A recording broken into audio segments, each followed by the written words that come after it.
Good afternoon, Europe. Finally, we are in Europe. After Australia and China, we are back home.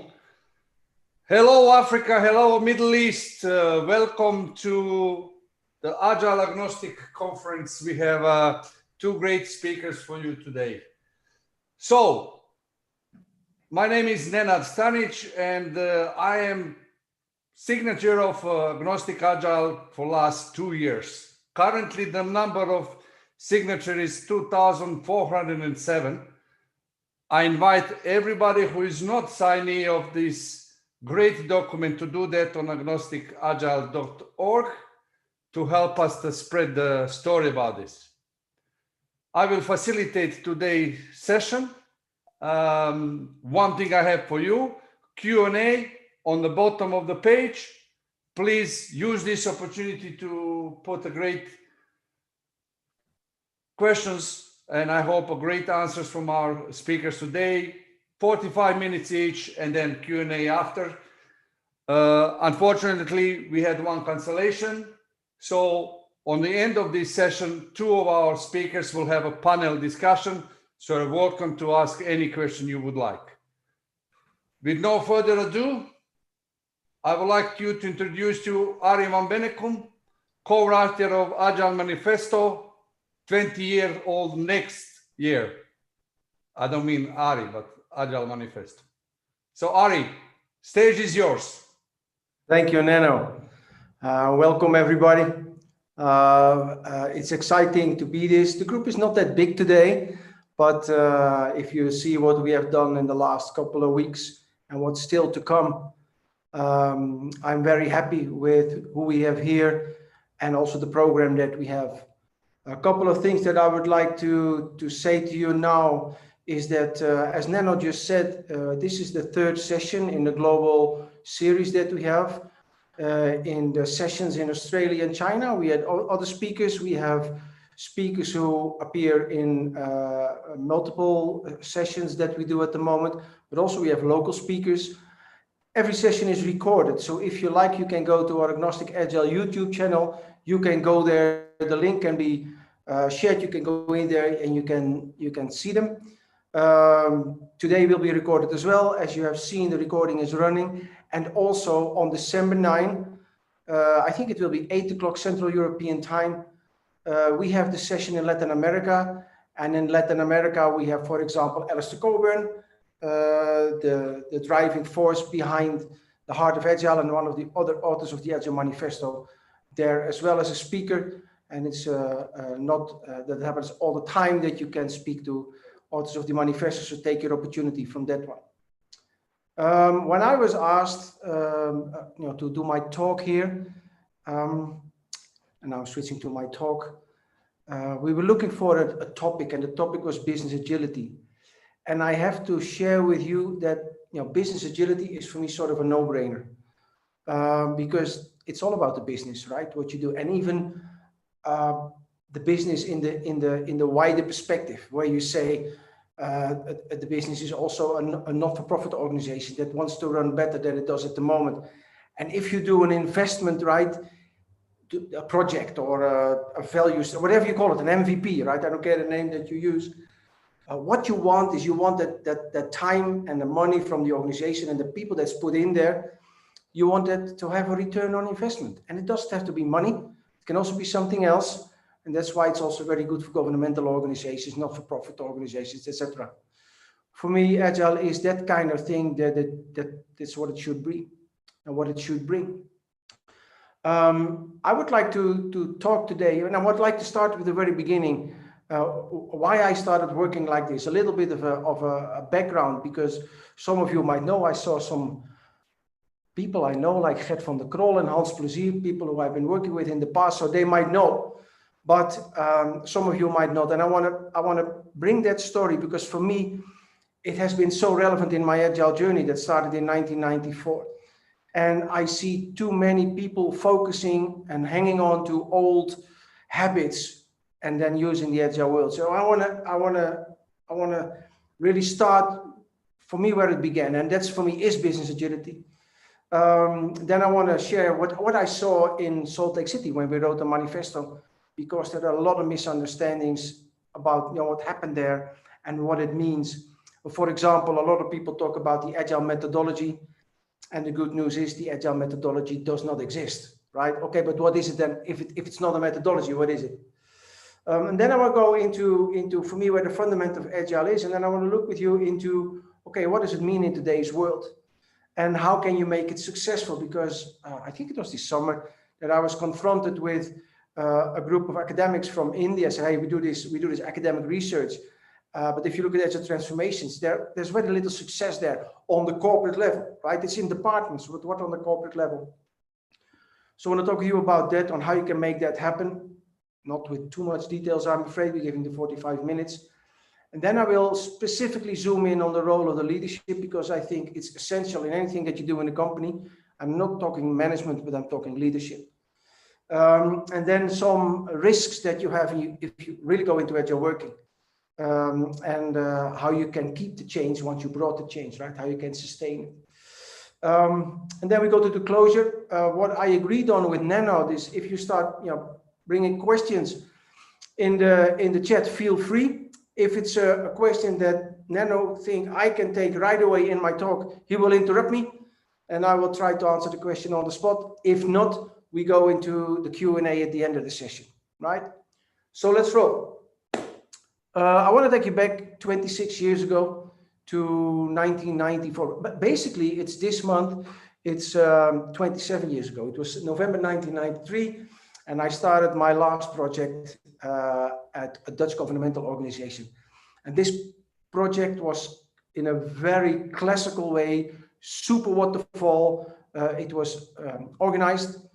I was a member of the technical design team. And literally in the hallway where we worked, on one side, I had the room with the functional design team. And somewhere further down the hallway, there were people from the development team. And I was, of course, doing this kind of thing. So I got a document from the guy next to me, in the room next to me, and I was copy pasting a lot of stuff into a new template, the technical design template. And then when it was finished, I would just hand it over to somewhere down the corridor in the same building. And at one moment in time, I thought, I'm curious, because I think developers can really, what I do and what I add to that functional design, they can do that themselves as well. So basically, my value here today has been zero again. And I was not happy about it. And we started in February, but it's like you have 30 people on the team, before you settled, it's Christmas, then you go into the next year. And then it was early May, and all of a sudden, as a full team with 30 people, we were called back into a meeting room. You walk into the office at 8:15, it's 10 o'clock, someone jumps in, hey, come on, let's go now to the meeting room. So we went to the meeting room. And 15 minutes later, most of us were standing outside the building, because all of us were external consultants, as it was called. I was a technical designer, as I mentioned. And the project was killed and never started again. And I was standing, and I still see myself in Apeldoorn, big trees. And I was standing next to the car, and I thought, what am I going to do? Because I don't support this. I do not... in my opinion, right, if you spend, in this case was public money, and this is why I started where I started a couple of minutes ago, this is public money spent. So it's not a profit organization at all. But this is, I made the calculation, it was a couple of million euros that was spent there at that moment in time. And people, without any remorse and without any sense of responsibility, stopped the project instantly.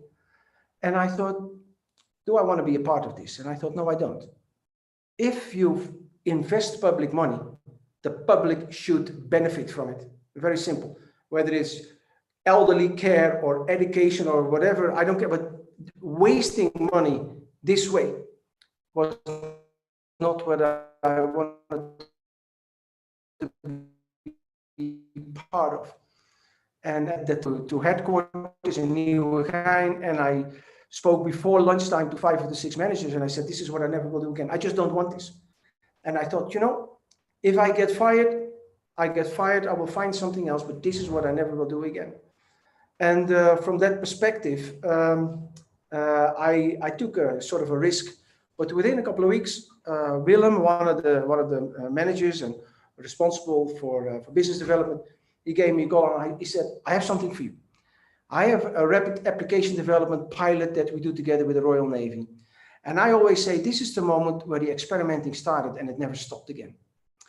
I got into this world, and rapid application development at the time was user participation, iterative development, incremental delivery, workshops, those kind of things, and all those things that we still recognize in the concept of Agile if you work. And especially that close collaboration with the business was amazing. And I remember in the late 90s, I was doing commercial projects, multiple organizations, both commercial and governmental. And the funny thing is they were struggling, for example, with their IT development projects. Then you would do 3 projects in a row with success, which means happy customer, on time and in budget. And then you think, you know, okay, we are successful now. Now they're going to do this, right? And then one of the organizations, the CIO, came to me and he said, Adi, it was really great to have you, awesome success, but we're not going to work like you work because it's so complicated. And I thought, what the fuck? There is absolutely nothing complicated about it. It's just having people together at the table, talking to each other. What's going on here? And I started investigating and diving deeper, and I will come back to this. And I found out that doing Agile, you know, on the surface, having a daily stand-up in the morning or a retrospective at the end of the sprint, that's the easy part. But the layer below that you need to change to make that happen, you know, to empower people, to change standards for documentation, to break silos, to have multidisciplinary teams, to change potential career paths. That's something that for most organizations is too complicated. I want to come back to this in a couple of minutes. This is 1995, 6, and I became active in what we call the community. We didn't have meetups at the time, but I'm reading the chat box. So guys, if you don't hear me, let me know on my WhatsApp, send me a message. Eh? I was active in the community, and at one moment in time, I got into the DSDM community, Dynamic Systems Development Method, and I was talking about it this week. You know, in my rapid application development years, I made my notes, of course, and had my learnings. And then I saw, for the first time, I saw the DSDM, I think it was a poster with the 9 principles or something. And it was amazing. My first thought was, who stole my notes? Right? Because I saw those people having the same lessons learned, similar solutions to how to overcome all those things. And it turned out that the DSDM community was a community based on the rapid application development user groups in the United Kingdom. So that's a very interesting point, right? So you have multiple people around the globe trying to do the same thing, getting away from all those things that are delivering the wrong thing too late and over budget. And I got connected to the DSDM community, and that ended up, you know, being in Salt Lake in February 2001, writing the Agile Manifesto. As Nano mentioned, it's almost 20 years now. And I want to make a drawing for you, because I just said, you know, there is no such thing as the Agile methodology, but the question, what is it? Right, and I want to make this drawing for you. And I make this drawing because this drawing is just one part of the body of knowledge that people that are working in the Agile domain, for example, Agile coaches, you know, should be able to cover. And what I want to bring, we were trying to solve issues, right? Working differently, all of us. And what we did was explaining to each other, okay, you know, I work different. I started in 1994. I know James Grenning started in 1998. Some people from Scrum, I don't know which one exactly, they started, you know, in the early 90s. And every one of us, somewhere in the 90s, we started working in a different way.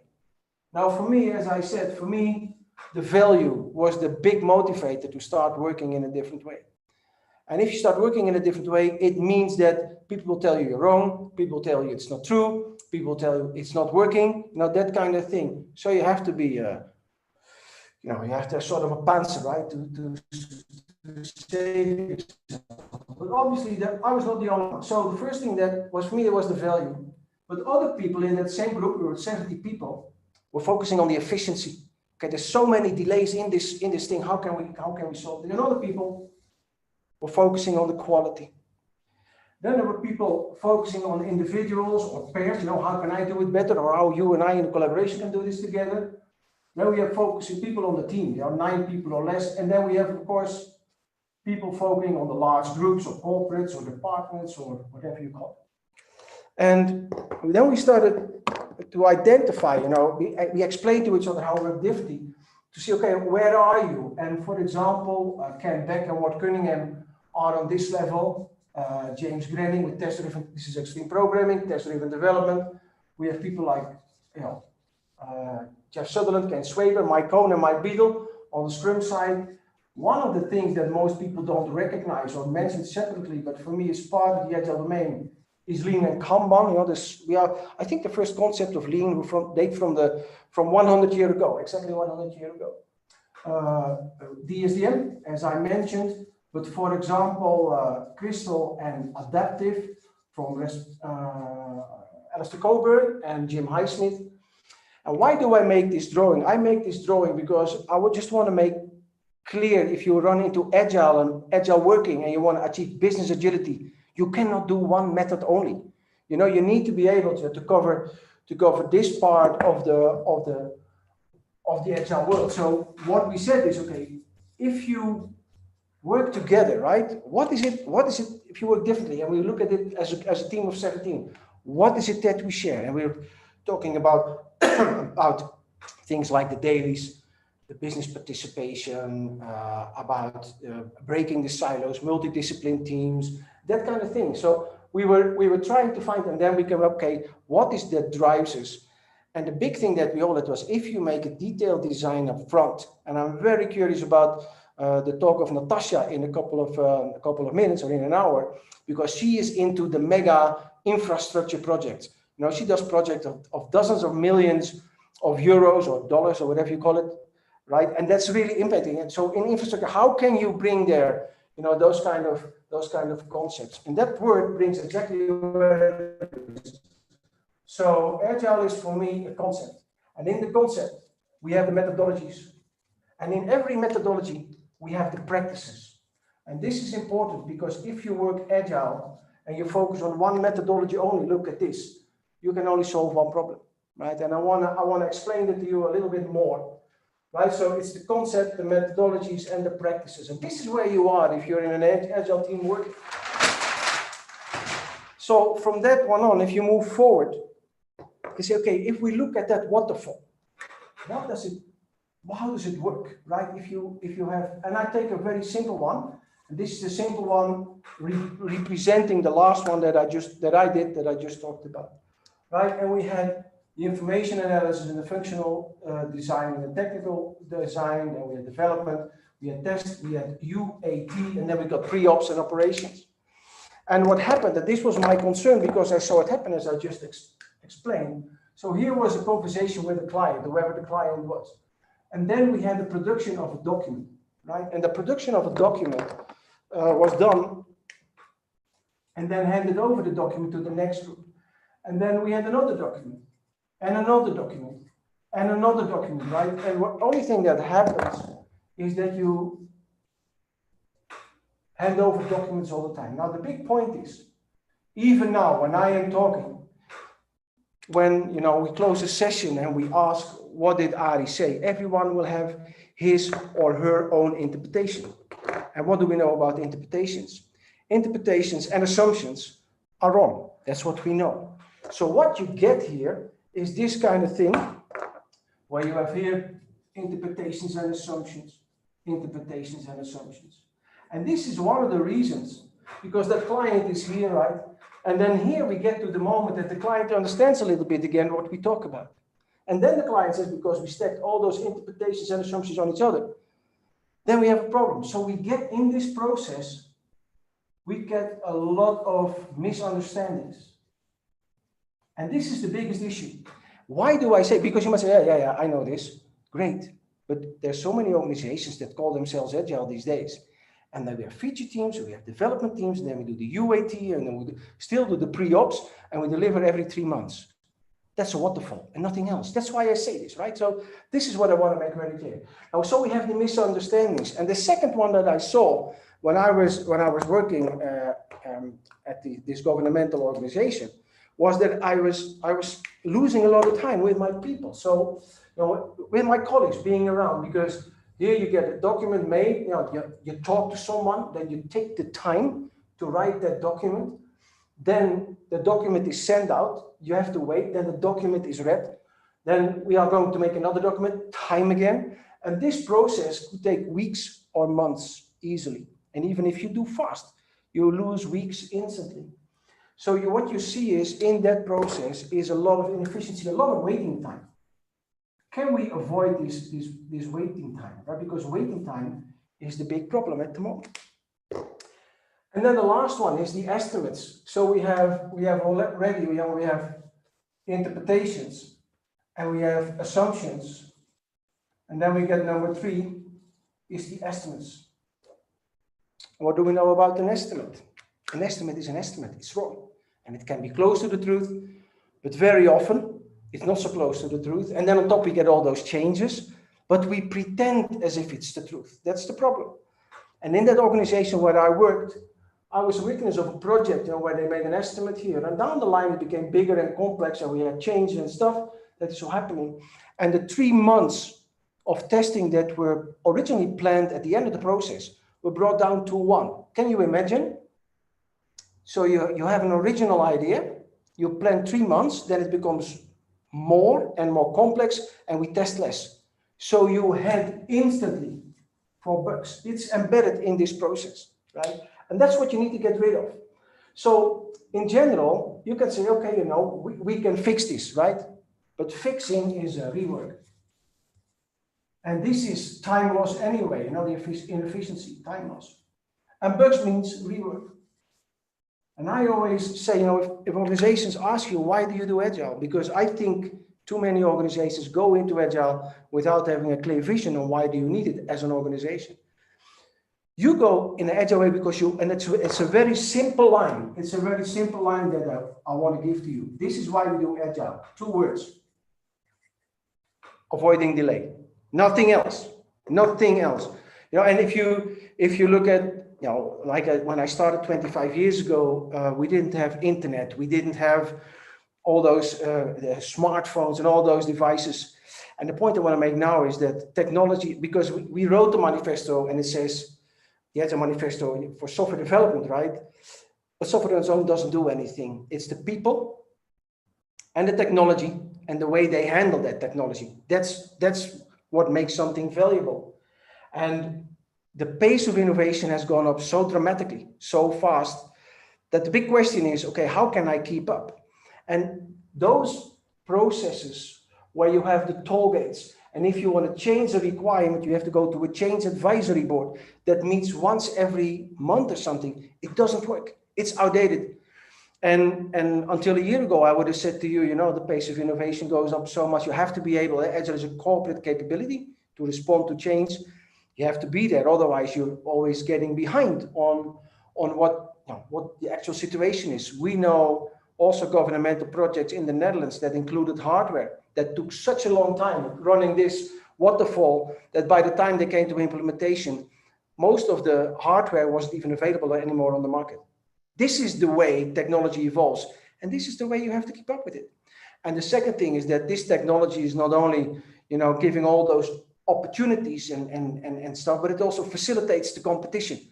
So sometimes you don't even know where the competition comes from anymore, right? So competition is not just the guy next door, but it's much wider. And we have to see how we can respond to this. And what we have seen in the last couple of years, maybe 10 years, that technology is not just improving the way we work or doing the things you do, whatever. No, it's changing business models, or it is even disrupting business models. If you look at telecommunication providers or at banks, the way they are organized today is completely different from 50 years ago. The way they make their money is different. Where I live, we have 17 or 18,000 citizens in the village where I live. 10 years ago, we had 6 bank offices. Now we have 1 very small office with 1 person working left. Everything else is embedded in a completely different model. Payments are done in a different way, etc. They used to make money about the payment. Everything is different. Okay, so how do you do this? And you have to keep up. And if you do that in those long-lasting processes where you go up and down in the written stuff, you lose it, right? Because there will be always someone faster. And that's why until a year ago, I would have said it. And then COVID hit us. I don't know how you experienced it, but in my case, I was in January, I started working in Thailand, and then I think I went to Sweden and Germany, then I went to South Africa, and in February and March, it was something like the same. And then I returned home on March 24, and the first time that I traveled again was November 15, that I started traveling again, the first time that I traveled. At the moment, I'm doing this presentation all the way from South Africa, right? So just to give you an idea, COVID has changed a lot. And one of our clients is an organization that makes $11 billion every year. And then COVID struck. And within weeks, they lost 92% of their revenue, because it turned out that their revenue was made on site, in shops. It's a retailer. And I mean, you can do long-lasting processes and you can do a lot of proof of concepts. But if you lose roughly $1 billion every month, I think you have to do something very fast and very good. So you need to get the best people together. So in this process, the skills that you have in here, you need to bring them together in one team. So if someone brings the information, the client, from every perspective, we can see what it is. We can ask instantly questions that check our interpretations and assumptions, right? That's very important.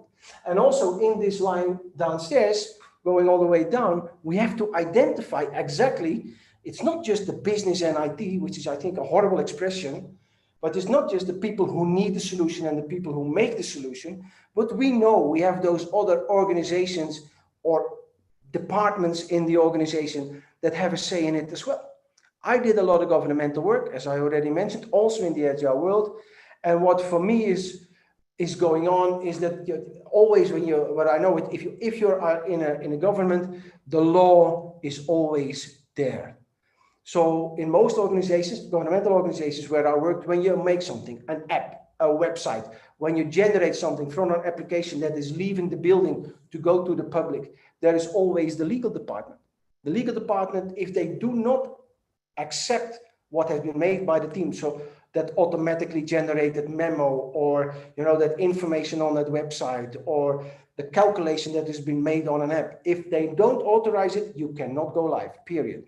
And whatever you say, you can't. So what do? Do you keep them at the end of the line here somewhere, or is there another way what you can do? And of course there is, because if we have business who need it, and the developers who make it together, why don't you bring those people also in that process? And if you have, I call them the other stakeholders, if you have the other stakeholders in, it's the legal department. In most of the governmental organizations where I worked, there was also a communication department. I worked for telecom providers in the Netherlands. You can never go live with a new website or an app if the marketing department didn't say yes, because you have to use the right fonts and the right colors, and they have the authority to stop you. Right, so you need to bring those people in, and then if you have those people all together, you can agree on what you're going to make. And you start with agreeing on what is the value that you want to achieve. And if you have a real clear idea together on the business side, this is the value that we need for the organization. I like Simon's example. He said, Ari, my efficiency rate has to go up from 84 to 96%. Very clear, very smart. So I said, okay, give me from your organization, from your department, there's a couple of hundred people, give me the different user groups that are working with this solution. I got 5 people. And then I asked him, who else in this organization can accept or reject what will be made? And he gave me the names, like the legal department and the communication department. I went to those managers, come on in. So I created this multidiscipline team where all the disciplines that you need to go from scratch into production, that I got them together. And that's where you win your time. Because if someone says something, that interpretation and assumption can be checked on site, instantly, in seconds. And we don't talk all those different languages. No, we are there. We make drawings, we make sketches. If you don't understand, you can ask. And this is where you win your time. This is where you avoid delay. Because the misunderstandings, you get them out of the way. The inefficiencies are out of the way. And there's a different way of handling, the workload that you take in, because you focus not on a list of requirements, but on the value that you need to achieve for your client. Do I get? to this 96%. Now, the big question is, okay, how do you get there? And for me, it's essential to understand that Agile is an interaction concept. And I know that we talk about DevOps. I think it was Monday last week, I was interviewed by a gentleman, and he interviewed Patrick Dubois, who is the godfather of DevOps and all the DevOps days across the world. And it was, DevOps is the technology layer of Agile, where you facilitate on the tech side that you can do your Agile delivery. Because don't get me wrong, when you get into technology and you want to do your delivery every 2 weeks, which is essentially what you work for in Agile, then you need to have supporting technology. And if you don't, you have a struggle. You need to get there. And Patrick has already for years chosen that side. But people always talk about Agile and DevOps instead of seeing it as one, where one facilitates the other, where the mindset of one facilitates the technology, and where the technology facilitates the mindset, right? And that's where we need to go. So Agile is, from that perspective, the interaction concept. What you do, and I made a couple of years ago, I made sort of a one-liner about it, complicated one-liner, where I said Agile is having the right people at the right time, talking the right way about the right thing. And that's where you save your time. And I remember that Alistair Coburn, who will speak on the December 9 version of this event in Latin America, he said, I love the idea, but what does the word right mean? And right means the best of what we know today, right? And you get that by the interaction, because that's where you save the time. And also, if you get into this way of working together and the people who make something show it after just 2 days, the little bit that they made, and the people from the business side, but also from the other stakeholders, like the communication and the legal department or the operation department, wherever, they can give their feedback. So by the end of the sprint, you had a couple of times, every 2-3 days, a couple of times feedback. So you work towards, you build your acceptance, and not just on the business side, but also on the other side. Because remember, real Agile is, if you are not ready for production at the end of your sprint, you have a sprint fail, right? Don't forget this. And I know if you go into a transformation, that's not what you will achieve instantly. Of course, I know this, but you have to build towards that idea. So it's about the interaction. And I am not a techie guy. Patrick, we asked him if he could speak, if he could step in, but he was unfortunately busy. So maybe in the next version of this global event, because in 3 months we will do it again, he will talk about this. Now, what I want to draw for you is, how does it work? Because this is nice talking, but how does it work? So you have someone from the client, and he's the sponsor or owner. And we know in most organizations, there's always a higher layer that will authorize. This person might not have the time, but needs the solution. So this person, him or herself, or someone from the same level, will be appointed to your project, for the overall decisions, maybe that have to be made, or your MVP delivery, or whatever you call it. And then we have the real people from the business ambassadors. Those people don't know what's going on. And also, if I look at the project that I did, I had most of the time 4 or 5 different user groups using the same solution that you were making. There is not one product owner in the world that really can solve this. So if you have the business here, and you have the solution development team here, and you put a product owner here in the middle, I can tell you that's not how it works. Very simple.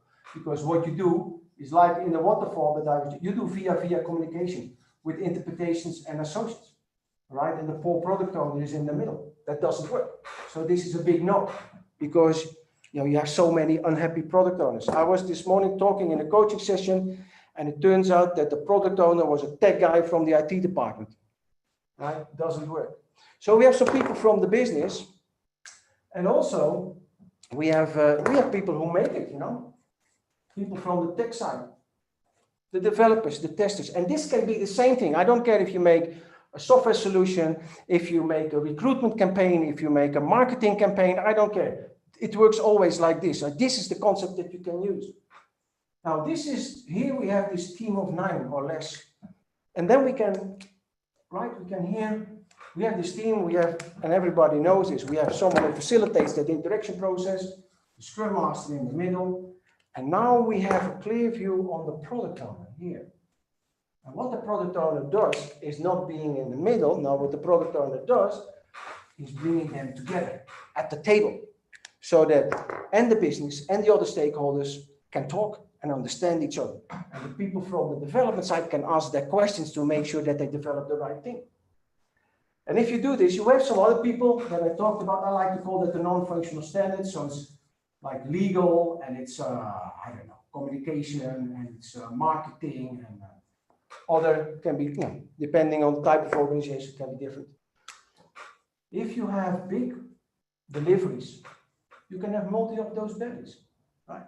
I had the largest team I worked with was 94 people. I think we had 14 different teams here, but you need to get them together because they're all working on the same backlog here. So how do you do this, right? Working on the same backlog. And I have teams that make software. I have teams that do the marketing. I have a team that works on the education and training materials that have to come out, right? So, okay. And then we have, I don't know how you want to call him. I call it the Agile delivery lead, right? Here we go, just a phrase. And then what you need to do, to get your business agility, what you do is this, right? And below this red line, the people that are here, every 2 to 3 days, they shortly meet. Just half an hour. What you do is, in the beginning of a sprint, you define what stories that you work on. Then after 2 or 3 days, you meet and you just demo what you have done. And you can get your feedback. 2 days later, again, people will see that the feedback is taking in. So what happens is that people start owning because they say, if we give the feedback, we see the feedback in the product that will be finally delivered. One of the biggest mistakes that we do in Agile working, the way it is, and it's just hanging on to the old routines that we have, is that we perceive the demo at the end of a sprint as an acceptance meeting. And I am so happy that I am not on my own anymore. I was, I think it's 2 years ago, that I saw an article from Mike Cohn on LinkedIn where he said, you don't do a demo as an acceptance meeting. You build the acceptance based on the collaboration in the sprint. That's what you do. And why don't you do an acceptance meeting at the end of your sprint? Very simple. You know what the problem is with an acceptance meeting? People don't accept. And what happens if they don't accept? You have a delay. And why are we doing this? We want to avoid delay. So that's not the process. That's not how it will work. So how can we do this? So we take those people to the front of the sprint and we incorporate what they do in the definition of done, and we make sure that the things are taken care of and that they had at least 4 times before going live at the end of a sprint to give their feedback so that we know we are converged. Now, the big point is if you want to work like this, I have done it. So it's and multiple times, and it's very good, and the people love it because people all of a sudden are involved in delivering the success. Daniel Pink's threesome where he says autonomy, mastery, purpose makes people motivated. Autonomy, as a team, you can decide which task that you take from the board as long as you deliver, right? The purpose, the value that we're looking for, and the mastery. We have retrospectives, right? So this is where we go. It's great. But then the problem is, how do we do this? Because we all know that the average organization that we look at looks like this. And in Agile, what you do is you move away from individual tasks and you go towards team delivery. So it doesn't matter, what you do yourself today, as long as you put the things that you take from the board, in the interest of the value delivery at the end of the sprint of the team, right? As a team, we deliver. But then all of a sudden it's like this, right? So we have the silos in the organization, and we know that every silo has a top. People have worked there, there is power there is authority there. And what you say, hey, I want to cross those barriers and bring multidisciplinary people here. And this is where it becomes complicated. I like to call this one the permafrost, because this is where changes stop, right? And we need to work on that change, and there's still a long way to go. Now, how does it work? How do you get there? One of the things that I like to say, the metaphor that I make is that going into Agile working, breaking the silos, changing decision making, changing documentation, changing the way you go live. That is, doing that agile and those ceremonies and rituals, that's not the difficult part. But changing the organization to make sure that you can work like this, really, that's the big part. That's the paradigm shift. And most people don't change their paradigms when they start working agile, right? They go to one training and they start doing some dailies and they have a plan board and they think they are there. And what is the difficulty with a plan board? First of all, if you make a change, the change takes time. And managers somehow, if you go to an agile transformation, they expect you to go to a 2-day training and the next 2 weeks will be a brilliant success because you delivered your first sprint. And that's not how it works. And being in South Africa, I experienced a metaphor that I want to share with you.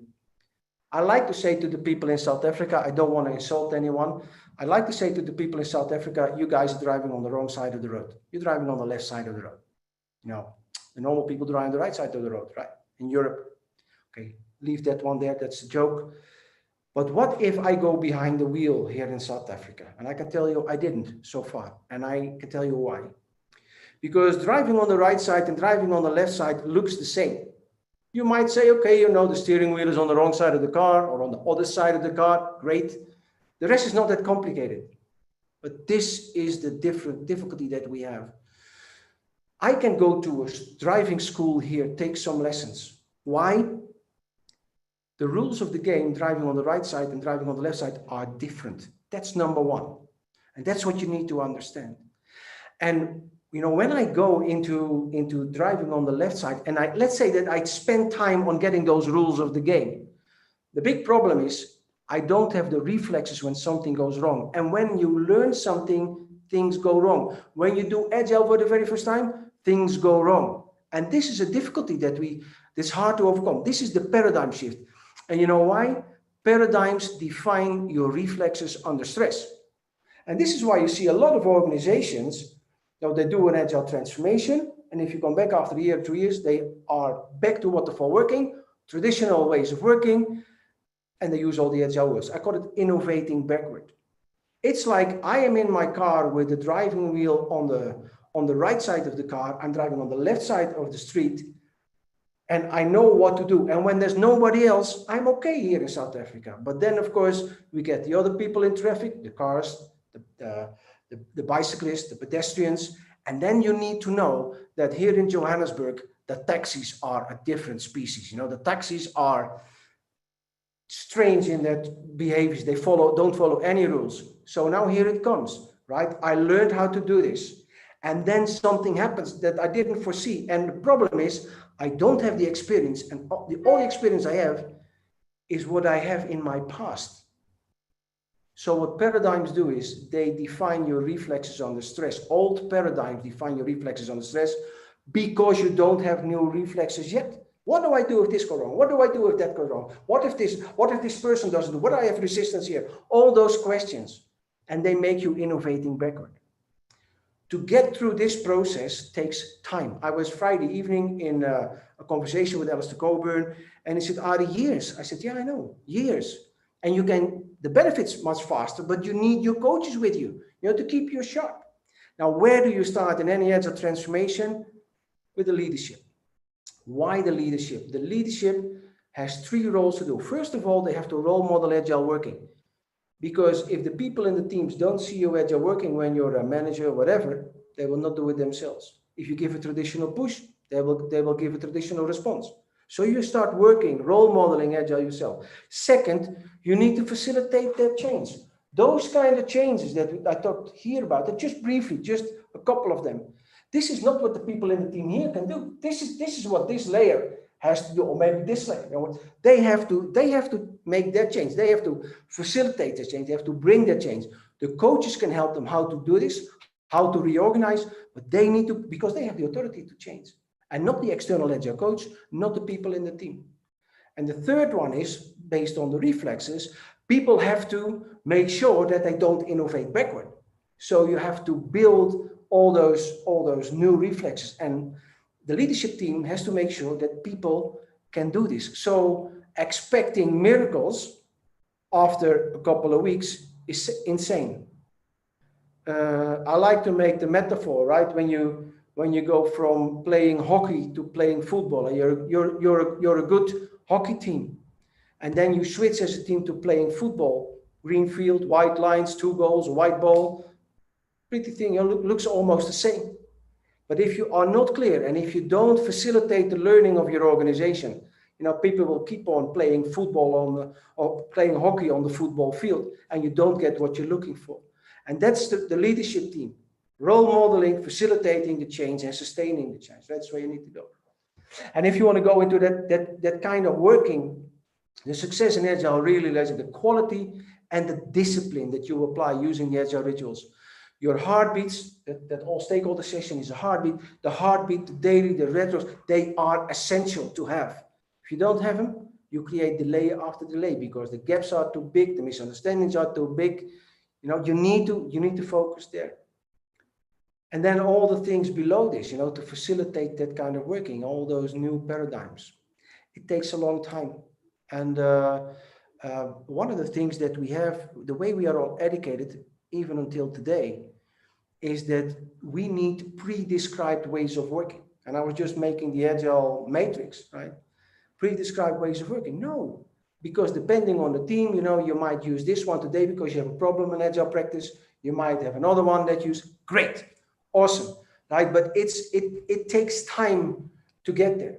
And we don't have those pre-described roles, those pre-described things. And I was reading a quote. They say it's from Winston Churchill. I was reading it on the wall, and it says, perfection is not a state.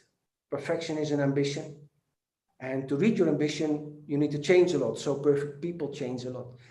And if you take that out and you replace perfect by agile, so agile is not a state, agile is an ambition. And to reach your ambition, you need to change a lot. So agile people change a lot, which is very different from being in your next pre-described role, function in the organization until your next promotion, right? Completely different.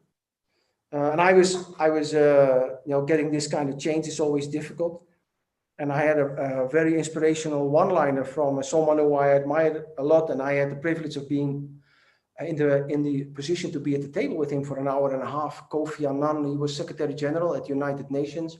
He died, I think, last year.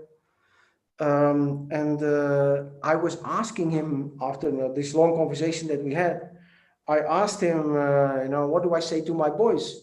In Myanmar, they have a ban, but what if they see something that can bring positive change to the people in Myanmar? And he looked at me and he said, tell your boys that change always starts with one person. Pointing at another one has no use. Take your responsibility. Change starts with one person, whether it's business agility or something else, right? It's up to you. Nano, I saw you coming on screen. It means that I have to shut up, right? No, I can listen to you for ages, and I really enjoyed another talk with you. But I have a few questions for you, so I would like to start the Q&A. Sure.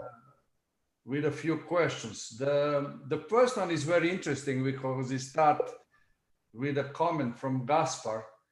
He says, Agile methodology does not exist. Good to highlight that, Ari.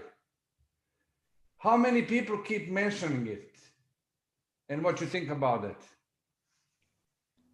The big problem is that it's what I just ended with, where people like to have this complete security of knowing exactly what to do. So what people like to do, okay, in the past, it was described in my function description what I should do. There was a QA manual that tells me exactly how I should do it, my role and the steps to take.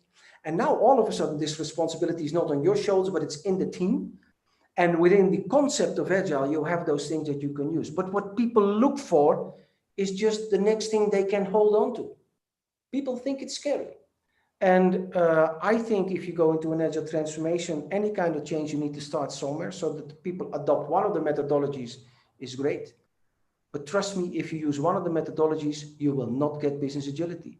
And at one moment in time, you need to get open. And I think if you ask me what is the most important characteristic, I would say, of any professional, but of an Agile professional, is be open to self-reflect, to learn, and to see what you can do better yourself and not pointing at someone else. I've been in multiple situations where people said, I don't need a training, I know everything. That makes me drop my pants, man. That's where I lose it. Yeah. Next question. That's a great thing, because you give a really good entry to the next question. Okay. Which is just exactly what you just said it about knowing one framework or one methodology. We have a question from Anonymous. Can Scrum be applied to all types of projects? Can you rephrase the question? I was reading Eva's note. The question was from... Okay, so can Scrum be applied to all types of projects? Oh, this is such a funny one. If I take the word Scrum out, can Agile be applied in any kind of project? Yes, you saw the matrix. So in Agile, where you have an operation team, where you have a construction team, an HR team, a marketing team, those practices will help you to overcome those things like misunderstandings and inefficiencies, right? One of the quotes from Ken Swaber that I heard him say was really awesome. He said, Scrum is perfectly suitable to do a waterfall with, because we do a sprint for analysis and a sprint for functional design, a sprint for technical design. So, I mean, if you want to, right? But the point is, Scrum starts with, we have a backlog. Great. Where does it come from? Right. So, and I remember 10 years ago when the Agile Manifesto was there for 10 years, I was I was actually working with Hans, who was also in the session. I was in Salt Lake City. And I was, there was like 1,500 people or so, and we had those Q&A sessions. And most questions were about, hey, Ari, great to hear you talk, but my problem is at the moment that once I have my backlog, I can do my Agile stuff.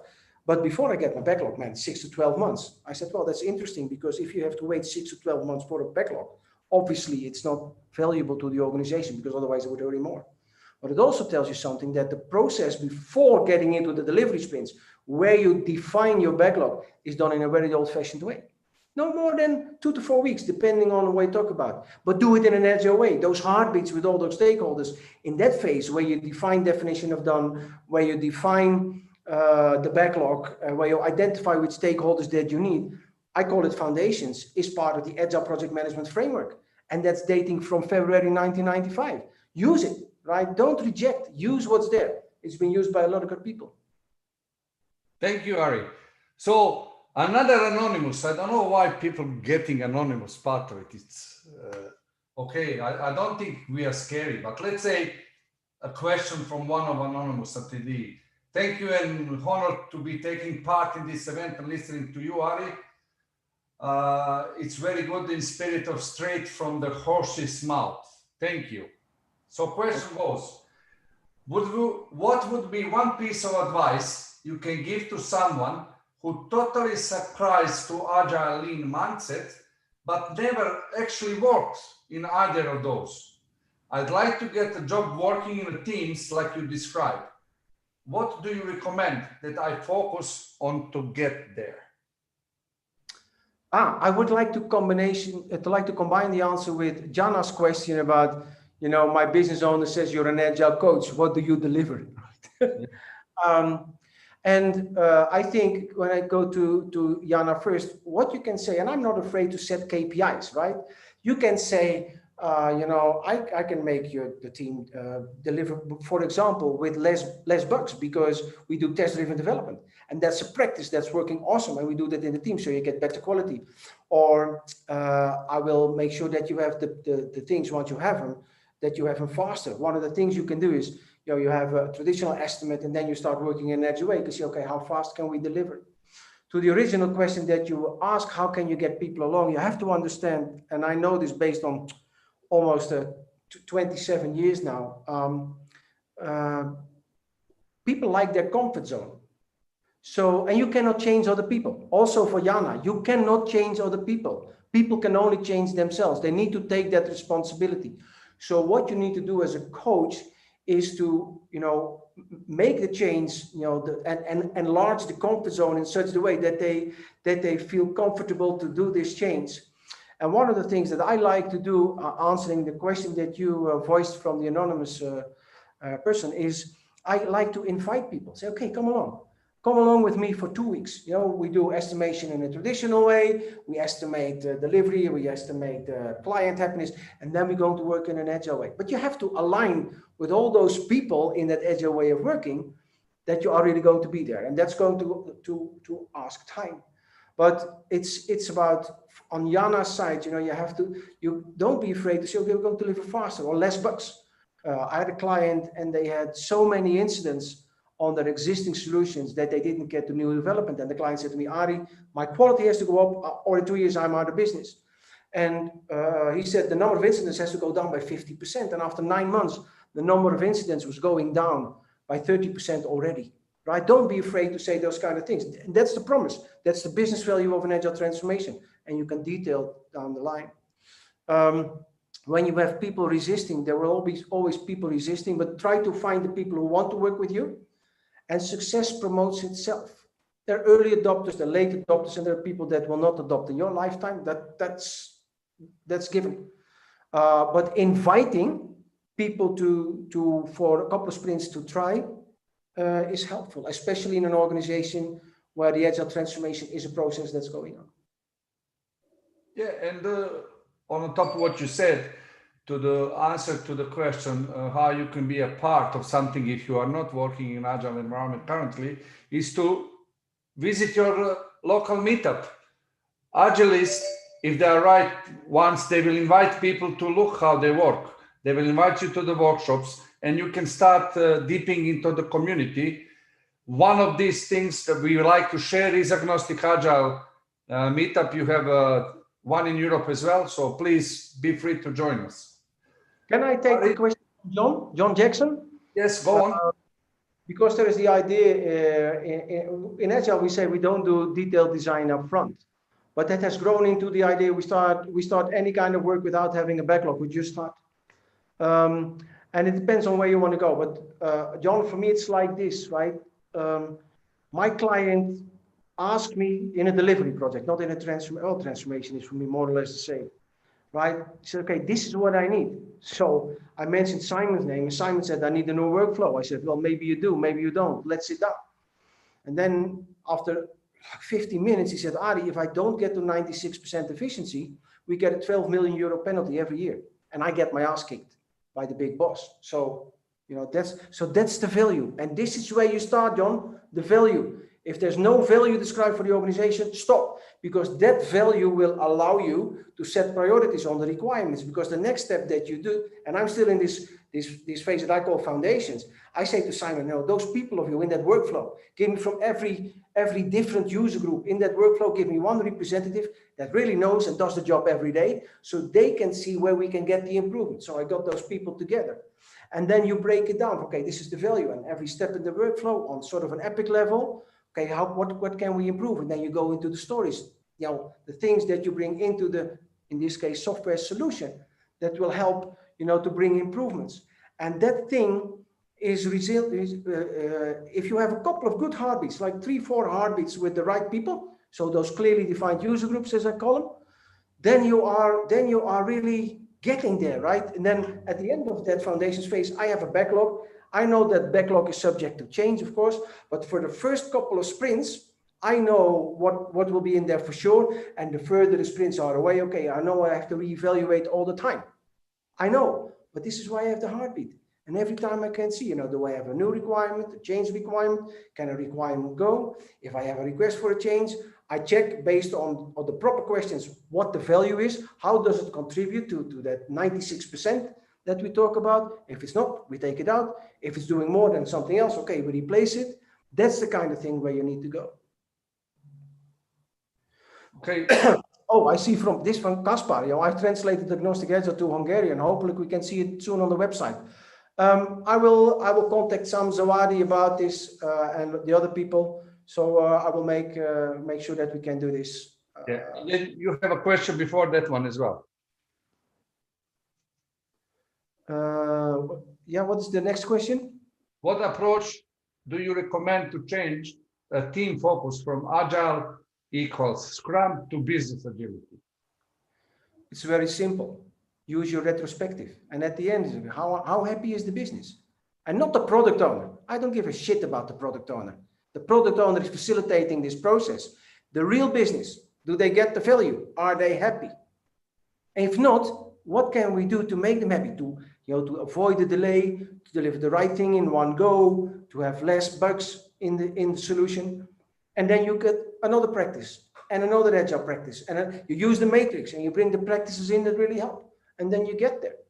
That kind of transformation, you take it, little step by step, baby steps. You cannot do big bang transformation because that paradigm shift is something that you do step by step. It's very simple. I wish I had a magic wand. I don't. Then I would call myself Harry Potter or something. I don't know. Okay, so next one from Salaven Cukic. You read it? Yeah. Prince 2 and Waterfall. How to move fast. Yeah, I think if you can hold on to what I just said, that retrospective, because the point is whatever you say, right? If you do remote and written communication, so we send documents to each other, a couple of things happen. First of all, you freeze it because people build on what you send. So all of a sudden the client change becomes impossible. So you need to have that client in conversation with the development team, right? And if you can go there, that's the most important one. Go from remote or written to face-to-face communication. And Prince 2, the funny thing is, if you look at Prince 2, I'm not totally aligned with the latest versions, but Prince 2 says you start the work, whether you call it an MVP delivery or a increment, or I don't care how you call it. And then you go around in, define what you do it, deliver it, and you go into this. And then at the one moment you close. And that for me sounds, you can make it sound like foundations and sprints. But the point is you have, in those things, you have to work agile. Prince 2 itself doesn't really, I don't know the latest version, but doesn't really hinder you from doing that. Yeah. How to motivate leadership to accept Agile framework? Yeah. As I said, we cannot change other people. And no pain, no gain. The decisive factor in a success or a fail with an agile transformation is the leadership team and nothing else. Most leadership teams ask for something and they have no clue what they ask for. They will ask me to do a proposal for an agile transformation, and they want a waterfall detailed design up front about the agile transformation, which goes wrong from day 2 approximately.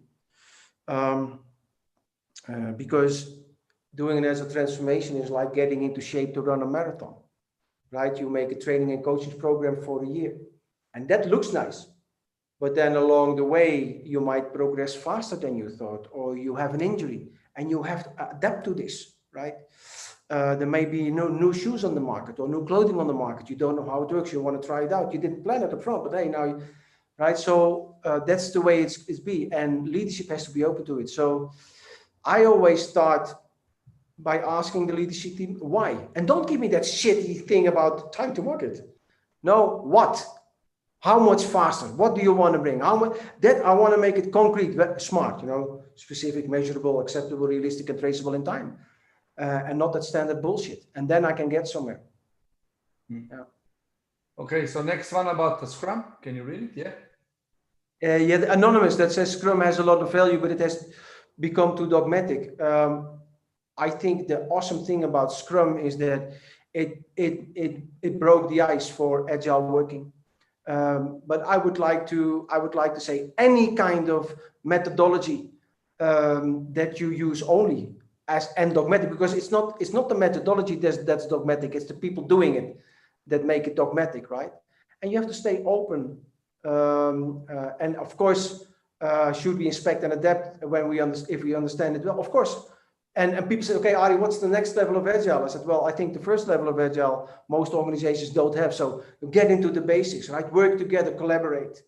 And that's where you can get, right? So, and it's the people that are too dogmatic. And why are the people dogmatic? Because they're in their comfort zone. They don't want to leave it. And Agile is continuously about, expanding your comfort zone. Change is a fact. Standing still is getting behind, period. Okay, so guys, this is the last 2 questions. If that is okay, Isabel and Jana. Ari, can you see it? Yeah. I take Jana first. Yes. She said, okay, what's the last level of Agile? Well, you're never done, Jana. It's a continuous continuous improvement process, because there will be in the future new technologies, new events like the COVID event that we have to respond to. But I can see that the next thing that we need to work on, we have to get the basics. But the business agility, corporate agility, to get it there is very important. And I see here at least two people that I work with, Gert van der Krol and Hans Plezier, in a company called Solvision / Division Web. And in that organization, we talked about self-organizing teams to the bone. We did our own hiring, firing, product and service innovation, marketing, sales, delivery. The only thing we shared was an admin to send out the invoices and to do the accountant's work. And that kind of setting was, for me, if you look in the Agile manifesto, maximizing the work not done, or trust people to get the job done, that's for me, that were the drivers to bring in, to contribute to those kind of lines. And I think that in general, to be able to do that, you need to change your approach on how you treat your people in an organization. Call it HR if you like. And that's where you need to go. You need to understand that's different. And I can tell you it's different from two sides.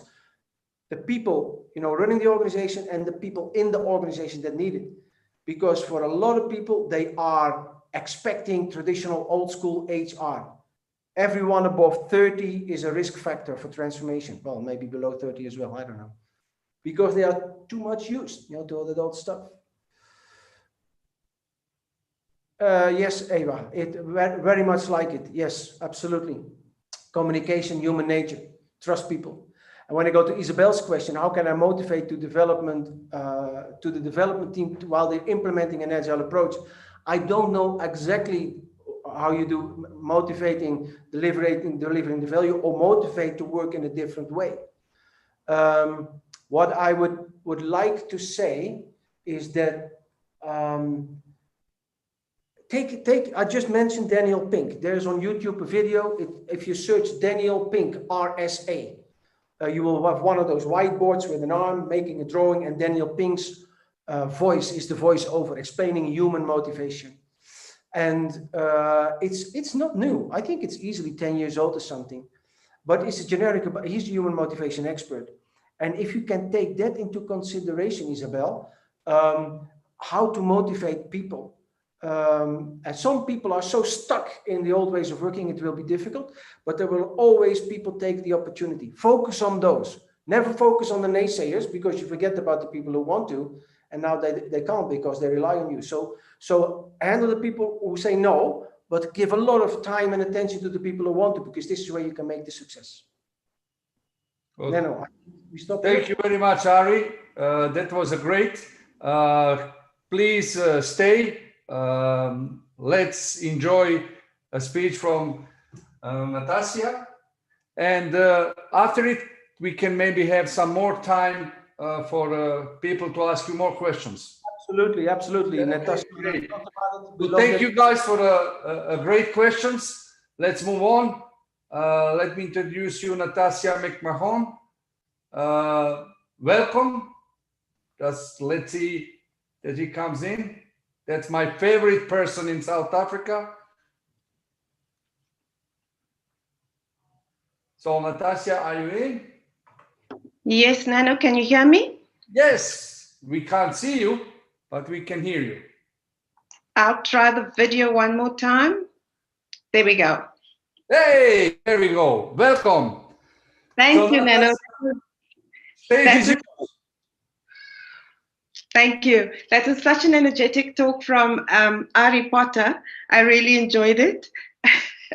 And I particularly enjoyed what he had to say about the paradigms, defining our reflexes, and under stress, and what that does to you, and how agile you become. And in the South African context, when he spoke about driving on what he refers to the wrong side of the road, one could argue that South Africans are the most agile people. So I'm so excited about being a part of this panel and having a discussion. And I think you will see there's so many correlations between myself and Ari, and how it is that we talk, and agnostic, agile, and the business continuity framework.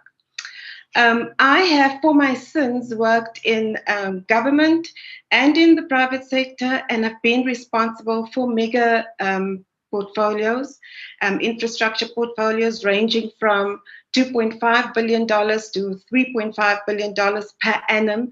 And I've worked on a number of projects, be it the delivery of locomotives, the construction of bridges, rehabilitation of railway lines, looking at reconstructing hospitals and so forth.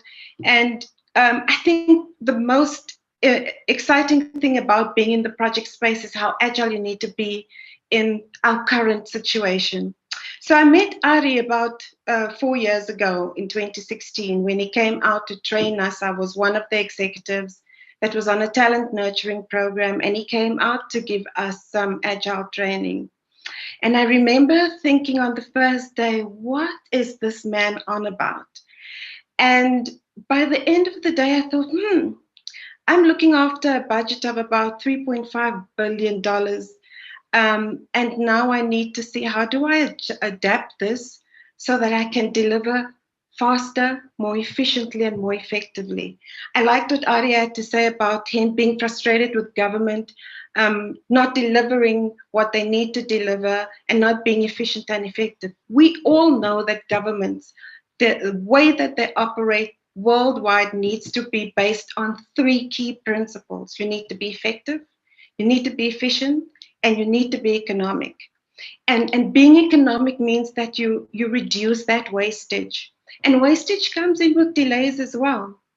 And I think what we are seeing right now globally is the impact of the COVID-19 virus on business, on huge infrastructure projects, and the impact it has on the delivery of those infrastructure projects. For example, if you think about a project that has been in execution and had to come to a grinding halt as we went into lockdown. Ari spoke about the NPV of projects and how it's impacted by delays. That 3 to 4 month lockdown period that you might have had may add up to $4 billion, $5 billion on a mega project. It could end up having to have you rethink whether you actually even need the project. Remember, when you look at the project in the context of your strategy, does your strategy still make sense based on the fact that COVID-19 has changed in the way we work? My talk today will focus on a business continuity framework that looks at your business through 4 lenses. It looks at the business through the strategy, the way that you work, your people, and your supply chains. I think if you think about a strategy, for example, if you are an airline, we all know what COVID-19 has done to the airline business. Ari spoke about having to travel and how much he traveled and having that travel being brought to a grinding halt. We need to rethink how we use then those airlines to deliver better service for our current realities. Investment funding might not be readily available as it used to be. We know that the fastest lives the longest, as my brother would normally say. So you need to know where the investment funding is, you need to know how to access it, and you need to know how to swiftly put together your business case so that you can access those resources.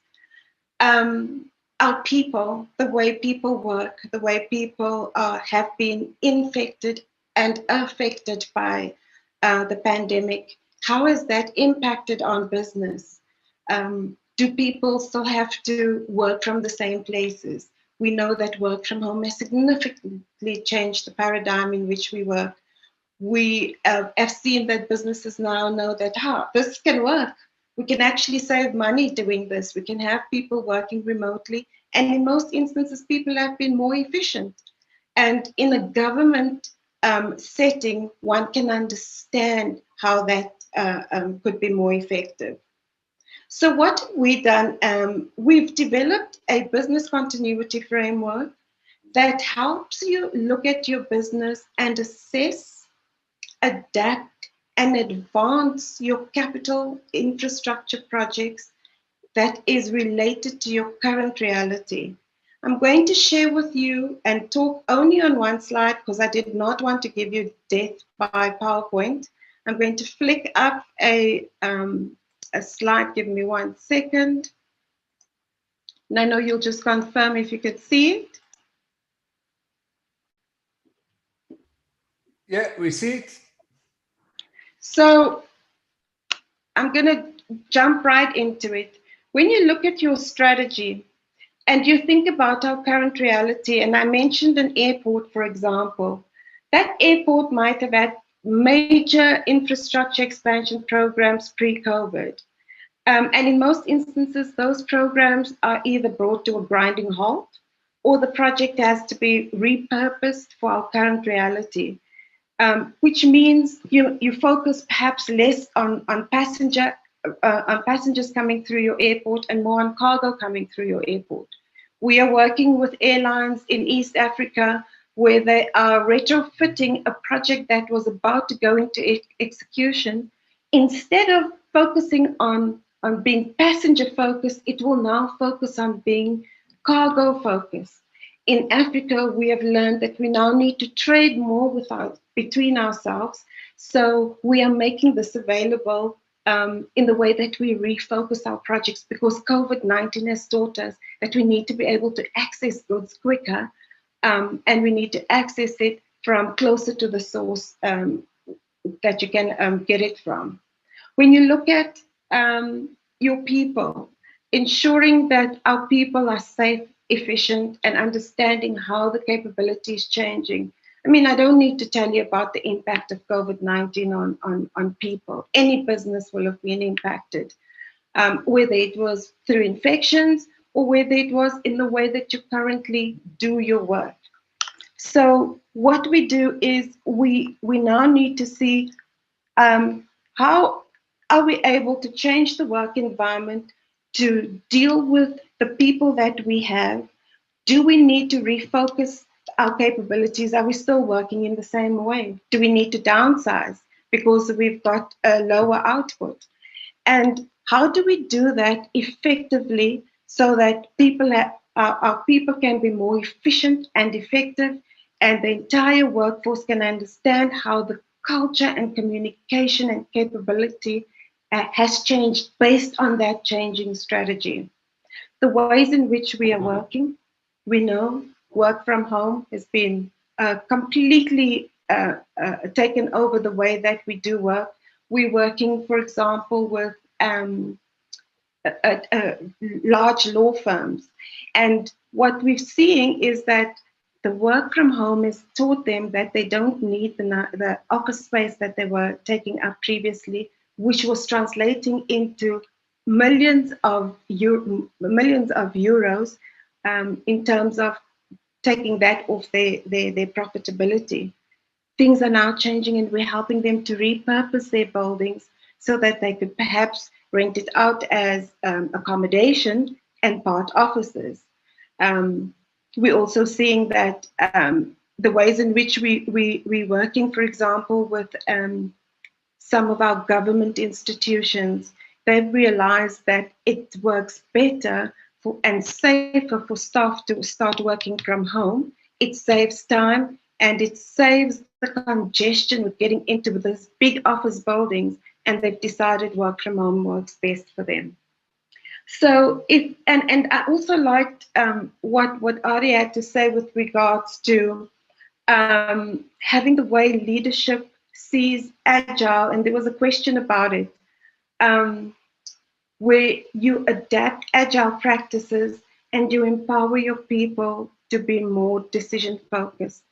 I think if you think about it in a project space, and I want to make an example of a project that I worked on to show you how adaptable you need to be if you want to have an Agile outcome, and also how you can get leadership to subscribe to Agile practices.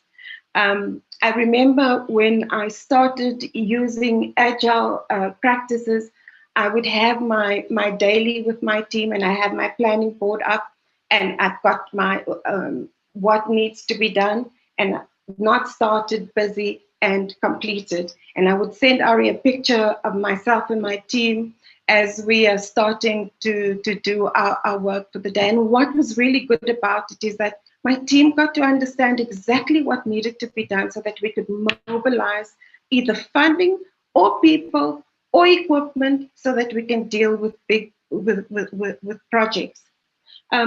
There was an accident on the Blue Train. Anybody who knows the Blue Train in South Africa will know that it is the gem of South Africa. And the Blue Train has this wonderful, fully serviced kitchen on it. And there was a fire that broke out on the Blue Train. And the MD of the Blue Train called me and she was, Natasha, please help me. This has happened. How can we do this quickly? Because I've got a trip coming up next week. And I said to her, Hanley, bring your team to the building where I am. Her office was 100 kilometers away from mine. My CEO's office was one floor above mine. I said to her, bring your team that you need to mobilize the project for us to restore the kitchen, bring them to my office, and let's get this done. Normally, they would write a proposal to me. I would evaluate that proposal. It would then go to an investment committee. The investment committee would then approve it. Then it goes to procurement, etc., etc. What we did this time, I wrote the proposal while they were mobilizing themselves to get to my office. I walked the proposal to the CEO's office, who had the delegation to approve it. He approved it and then immediately mobilized the supply chain team so that they're able to activate the project as quickly as possible. And within a week, Hanley had a fully fledged kitchen back on the Blue Train and the gem could move as it needed to move. And I mean, that's kind of change you can do. And I like the question about Prince 2 and how can you align it to agile practices. You know, it's about adaptability. How do you adapt where you are in each project is unique. What can you change about that project so that you're able to deliver it quicker?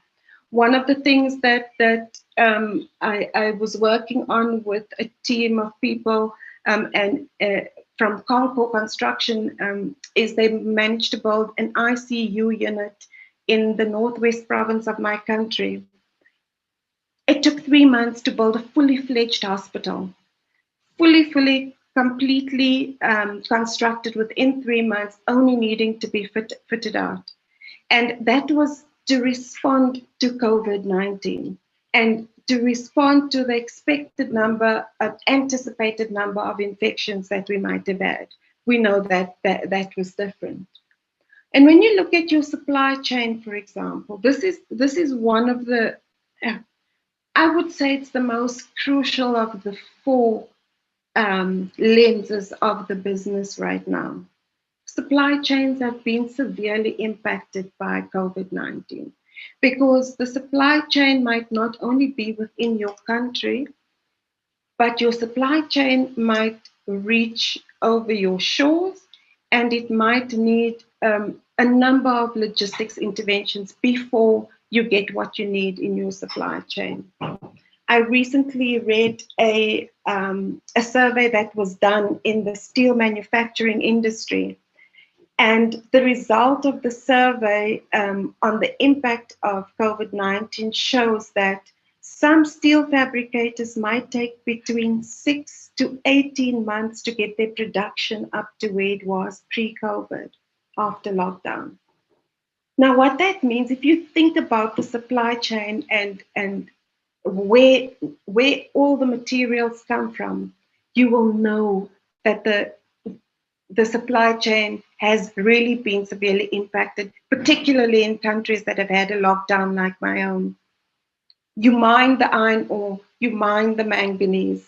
It is then taken to a place where it is beneficiated.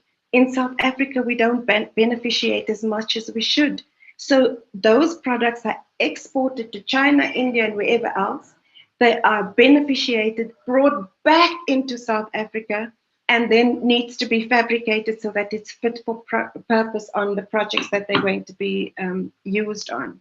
Now, if you think about that entire process and the impact of a lockdown, you can understand what that then means for a project, what that then means for delays, what that then means about understanding where you will source what you need to source so that you can have your project executed in the way that you need to do within the time that you've got set for that project.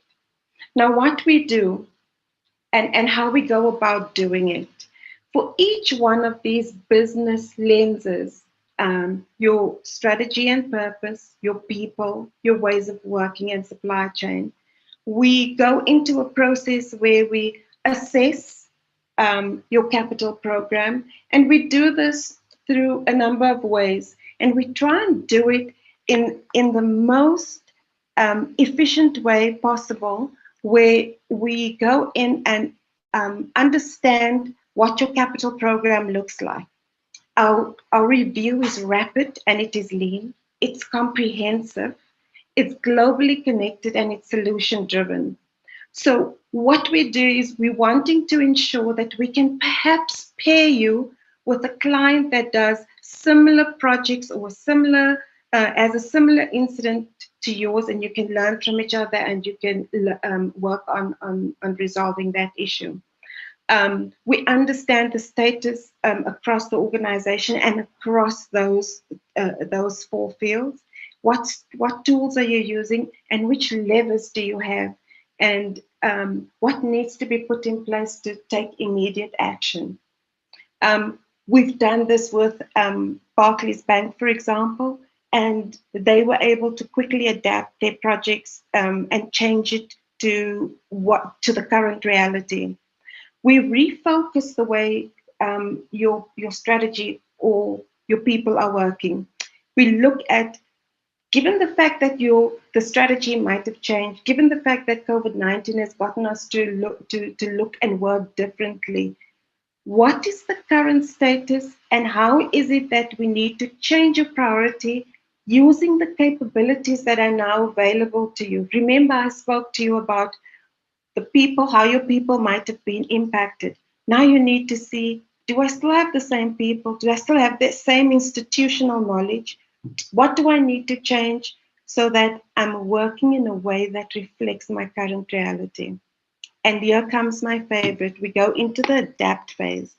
In the adapt phase, you are looking at, how do I need to create new controls, new capabilities, and to understand clearly how performance needs to be executed in the most agile way.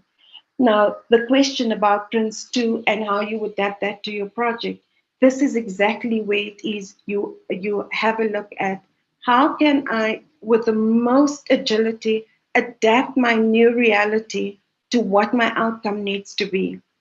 And one of the things might be that you need to remobilize people, get them to sit in your office so that you can walk up to the CEO's office, get an approval, and get supply chain mobilized.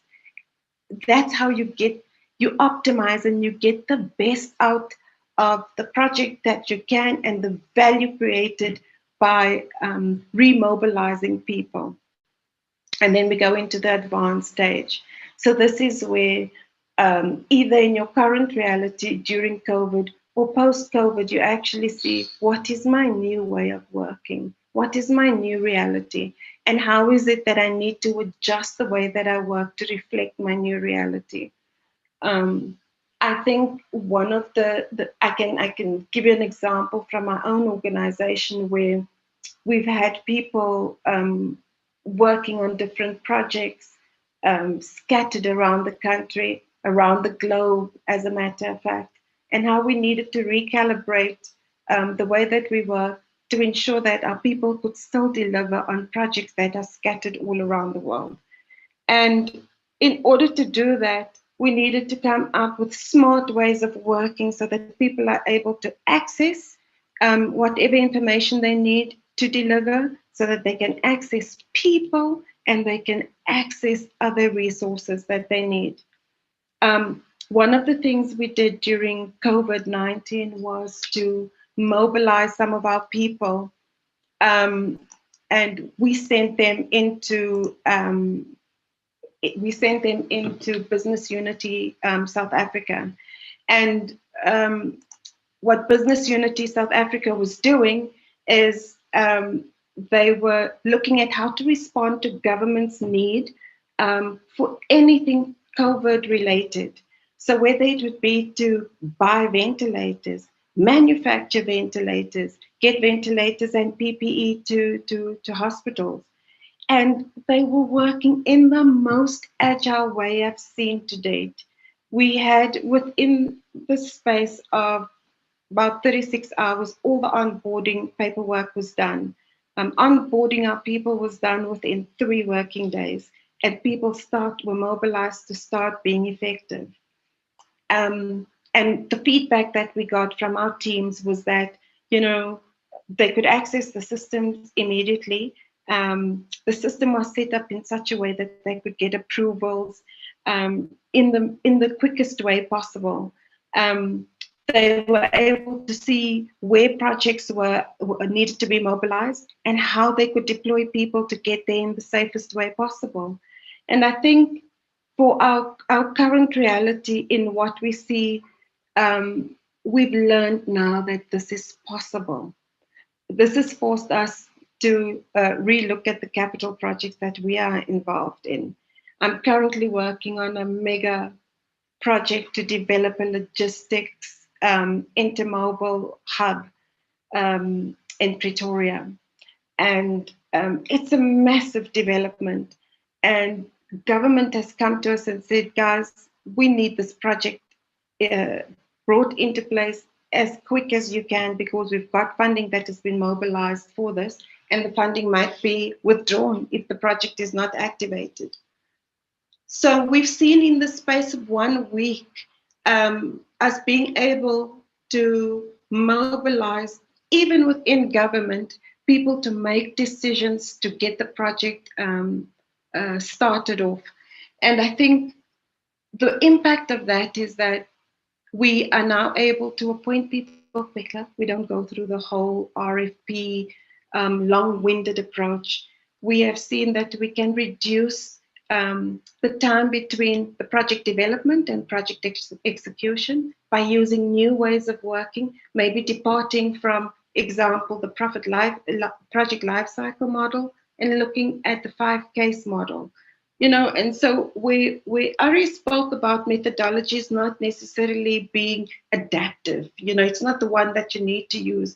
You need to be flexible to see what is going to work in your current reality for the project that you are working on. I remember one of the projects we worked on was to procure locomotives. And we needed to do that within an emergency. And we went through the process of whether we buy new or we upgrade and rehabilitate. And we know the decision-making process takes that long. And we completely re-engineered the decision-making process so that it still is within the governance and we can get the approvals we need to get the locomotives that were required to move product on the national logistics line.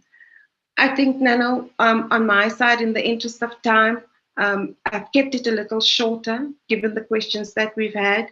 And maybe to end off, just to end up with a quote from the guy above my head, Nelson Mandela, who said that you never think it's possible until it's done.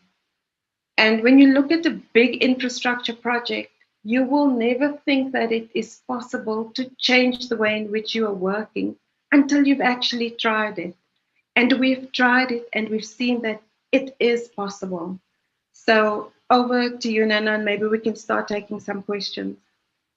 That's a great. Thank you very much, Natasha. I really enjoyed that. We have a few questions coming in. So are you ready?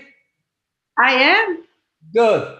So if you can see the Q&A session, you can read it yourself, or you would like me to read it?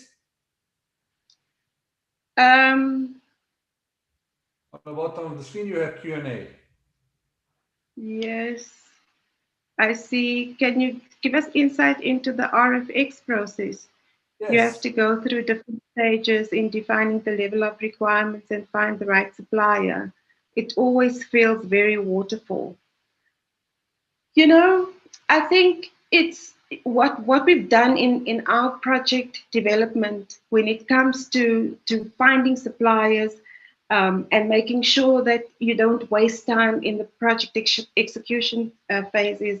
We develop a supplier or procurement strategy within the project preparation, so that you understand where to source goods and you understand what they cost. And I think, as Turner and Townsend, what we're really good at doing is understanding what things cost and where you can find them. So you can shorten that process, to find where your supplier is. And actually, the minute you go into execution, you're able to go to that supplier that you need. And you shorten that process in the RFP and RFQ, where you have the certain suppliers, in that space, actually come to you and give you a request for an RFI. I hope that answers the question. Yeah, I hope it is. Some people had a problem seeing your slides, so I will send them on a. There will be a recording on a YouTube, so they can see it. They can see it there. So Okay. I just received another a question. How do you engage the management level on taking decisions, those kind of big investments, in a different way?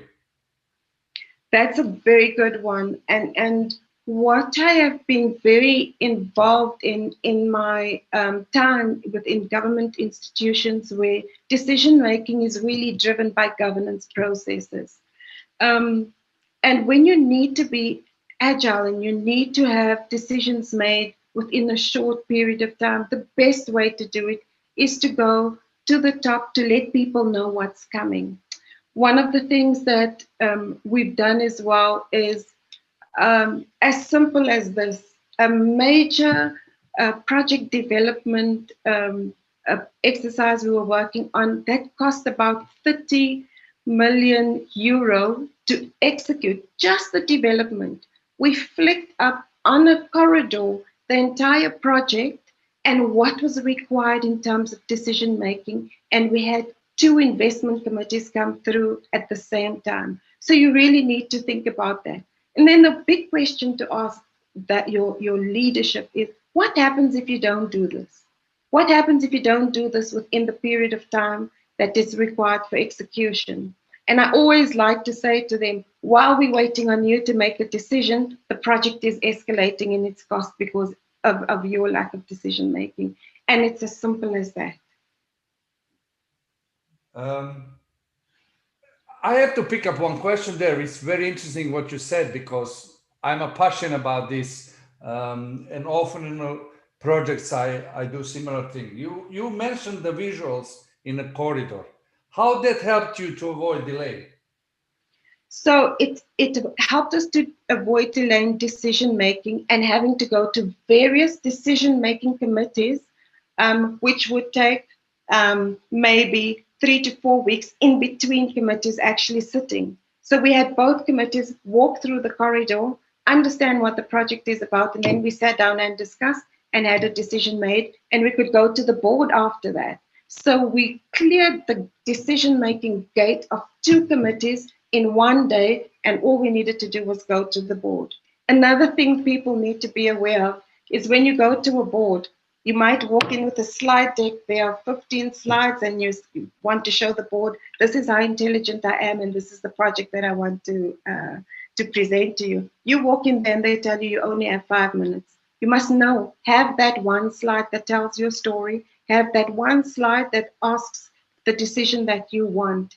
And I'm very passionate, Nana, when it comes to having meetings and actually going to share projects without knowing what you want out of it.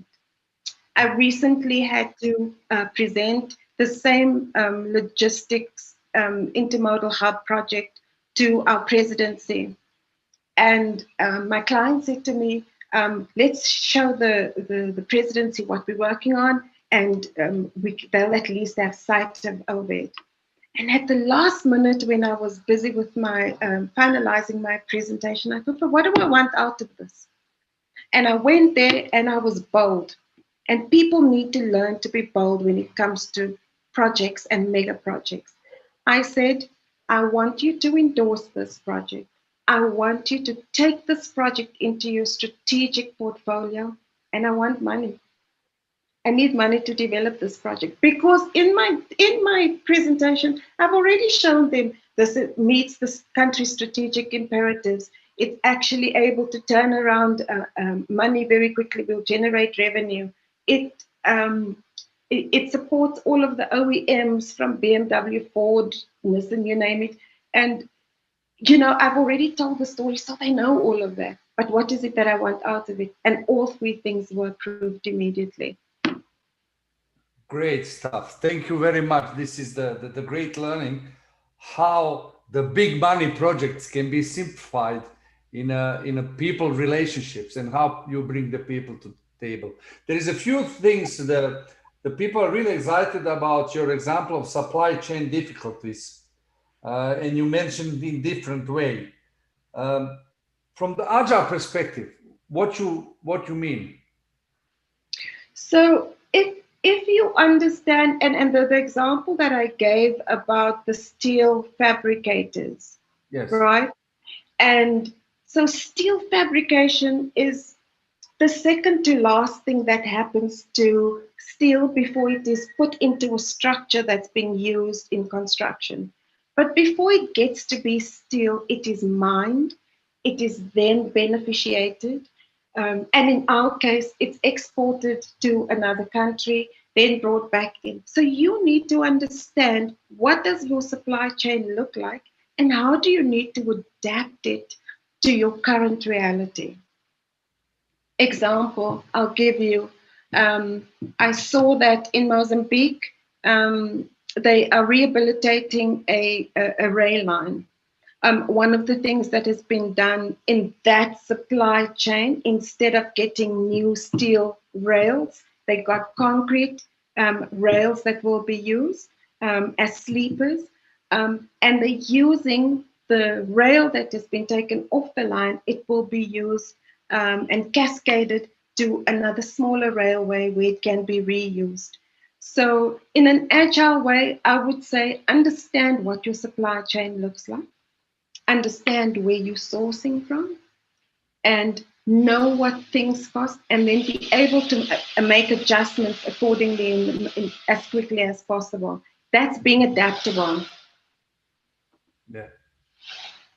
Okay, so one more question. This was very insightful. Thank you. I'm really excited about this. But Martin Magerman has a question for you in Q&A. Can you see it? He's very specific. You have to understand what you want before you select. That means defining your requirements to quite some level of detail. Otherwise, you select the wrong supplier. What do you recommend in terms of the level of detail in requirements? So when you understand exactly, and in projects, Martin will know that you might have thousands of line items of items you might require on your project. So you need to have supply chain specialists who understand exactly where to source things from and what they cost, so that you reach out to a short-listed number of people that can give you the item at the best cost. And in the shortest turnaround time, you need to understand what their turnaround times are. So supply chain becomes very, very critical in your project development, in your project implementation, and in your business as you are executing your business. You need to know where you need to source from quickest and what that's going to cost. That is why in your project development, it is very critical that you have a procurement strategy. And I remember when we were doing our procurement strategies, for example, in South Africa, we need to have big local content. In the communities that we are operating, you need to be able to source some of the stuff. And you need to also be able to mobilize people from the communities to participate in those projects. And that helps to for us to overcome our poverty in communities and to build on and to spread the wealth. What we did was, under each one of those different categories of supply, we were able to understand what is available, what it costs, and who would be able to supply those items. So the minute the project is going out for RFP for execution, you're taking it out for RFI for the supply chain so that you can match delivery to execution. Great stuff. Thank you very much. I would like to bring now the man you mentioned so many times in the last hour. Ari, can you come in? I have something for you too. Can you hear us? Okay, let's do something different. Ari, you have opportunity to ask Natasha whatever you like. Natasha, you can ask him back.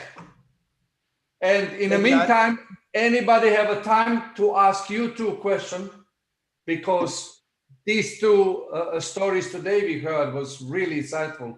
So we want to keep going for a while, yeah?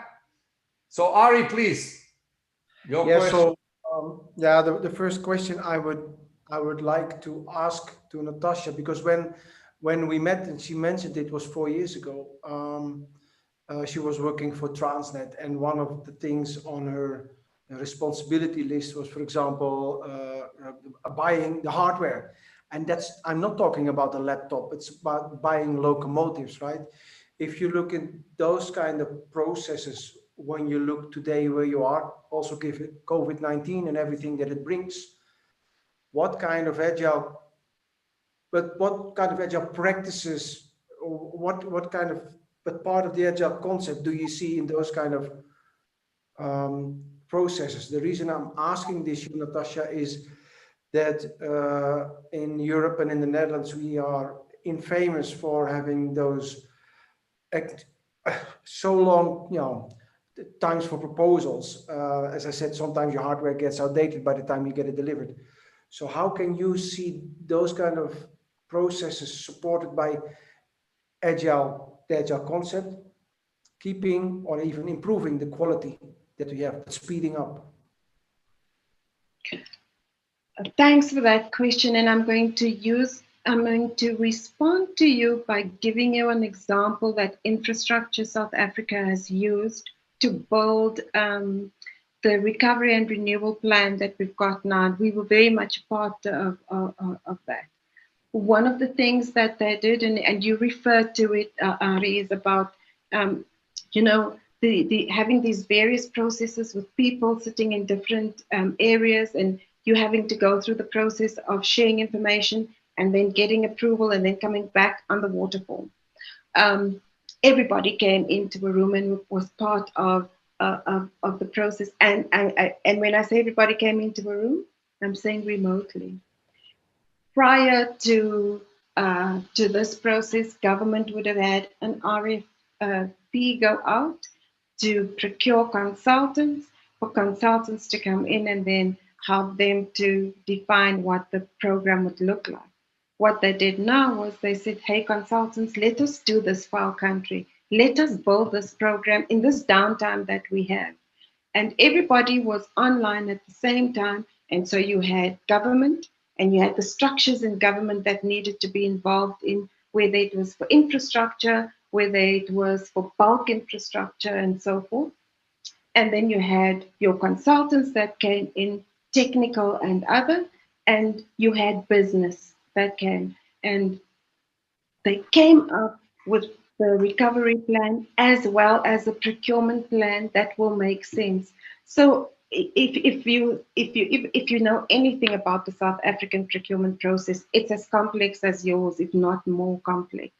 And what they have done now is we will see institutional and procurement reforms being brought in so that we can deliver on the recovery plan. And what that means is we know what our current reality was.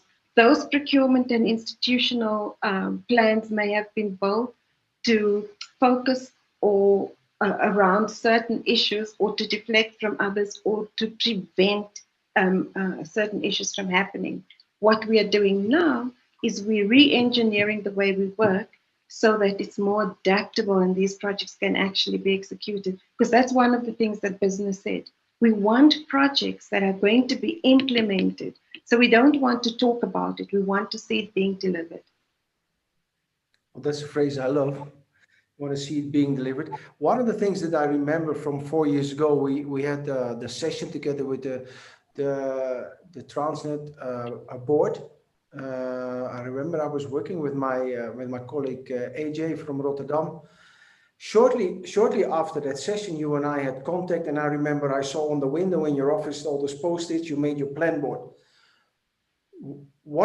Are you still using that? And also in your organization, did people start adopting that kind of thinking and visualizing your workload as well? I'm laughing because I've gotten into so much trouble because I do that. My office currently is like a fishbowl. And what I've done is I've drawn my plans on my windows. So, and you've got the rest of the office sitting outside. And oftentimes the cleaning lady walks past and she goes, "What's going on?" And I say, "It's the planning process." And people come in there and they know what's going on. What I love about it, Arya, yes, to answer your question, I'm still using it. What I like about it is I don't need to be there for the rest of the business to know what's happening in my space. So people come into my office and they see, oh, that's the project she's working on. That's what next needs to be mobilized. And this is what she's completed. I don't need to have phone calls. I don't need to have emails. And oftentimes my MD would come into my office, sit on my chair and say, "Okay, so talk to me." That's my catch up with him in the 10 minutes instead of having an hour-long conversation.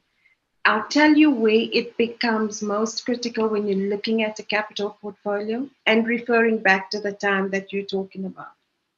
As you know, we had a major capital portfolio at the time. I was responsible for about $3.5 billion.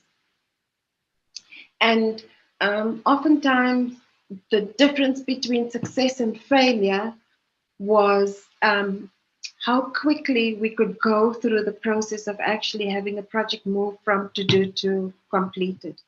And sometimes the turnaround time, which would normally take 3 months, we need to do in 4 weeks. We need to do in 2 weeks. And I remember having the CEO on a walkabout, which he didn't actually do quite often, but come into my office and see what was critical, because what we added on what we felt was critical and needed to move faster. And I was able to say to him, "This is where I need your support. This is where I need you to help me move this project from an action of being on my to-do list to being executed. How can you mobilize the investment committees so that we're able to get a decision quicker out of this?" And it said to me, "This is what I want to see. I want to see whether the project can generate a revenue, whether the business is ready to accept the asset into it, and with how quickly the sponsor can operate the asset." And we were good to go. Thank you very much. You have any questions for me? We're willing to answer. Yeah. Yeah. Let's give a hard one, Natasha. Have you had to work using agile practices in the infrastructure space on mega projects? And I think you may have done so in assisting an airline. I think following on your movements around. Have you been able to use agile practices in the infrastructure space yourself? Not myself, not in the, especially not in the size that you talk about. Sometimes there are infrastructure elements connected to it, but for us, I have to admit that most of the time when we talk about infrastructure in my life, it's the IT infrastructure that we need to facilitate to make things happen, and not on that scale. However, you know, what I see myself is always that, talking about the comfort zone where people want to be, is that people will say upfront, "Oh, it's impossible." And then I say, "Okay, well, did you try it?" And then people might reply, "No, no, no, but I know in our business or in our company, that's not working."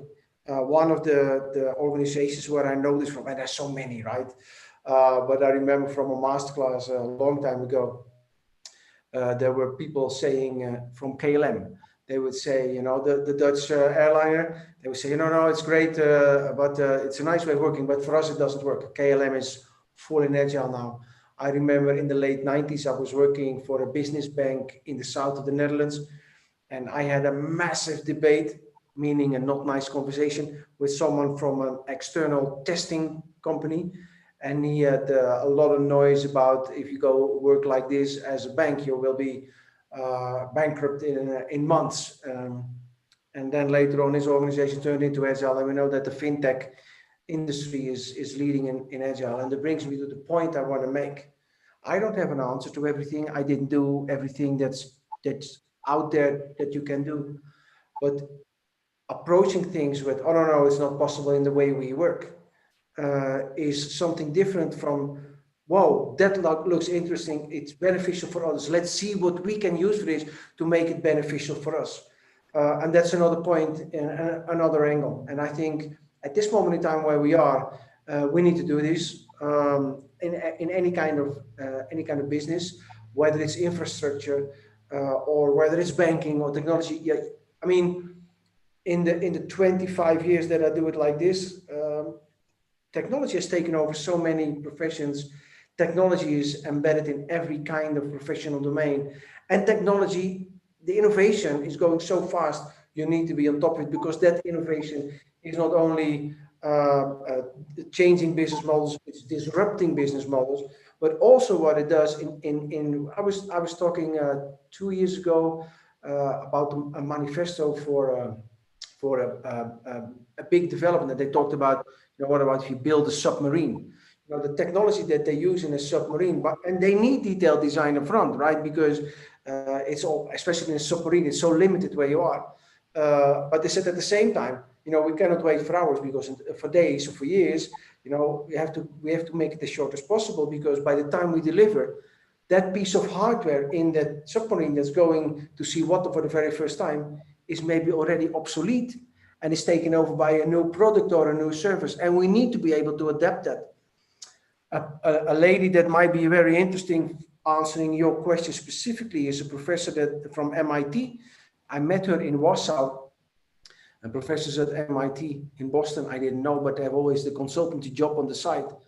And she was a consultant for digging the tunnel under the San Francisco Bay. And I did my talk on Agile, and she did her talk on mega projects. And she talked billions and billions of dollars. So that was, mega. And she said to me later on, when we had a one-on-one, she said, "Ari, I can only work the way you work, because I can have a simulation model about, digging a tunnel under the San Francisco Bay.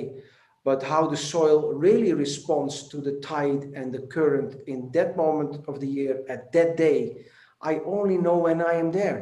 And then if things happen, if the shit hits the fan, the team has to be able to work and to change on the spot to avoid the problems."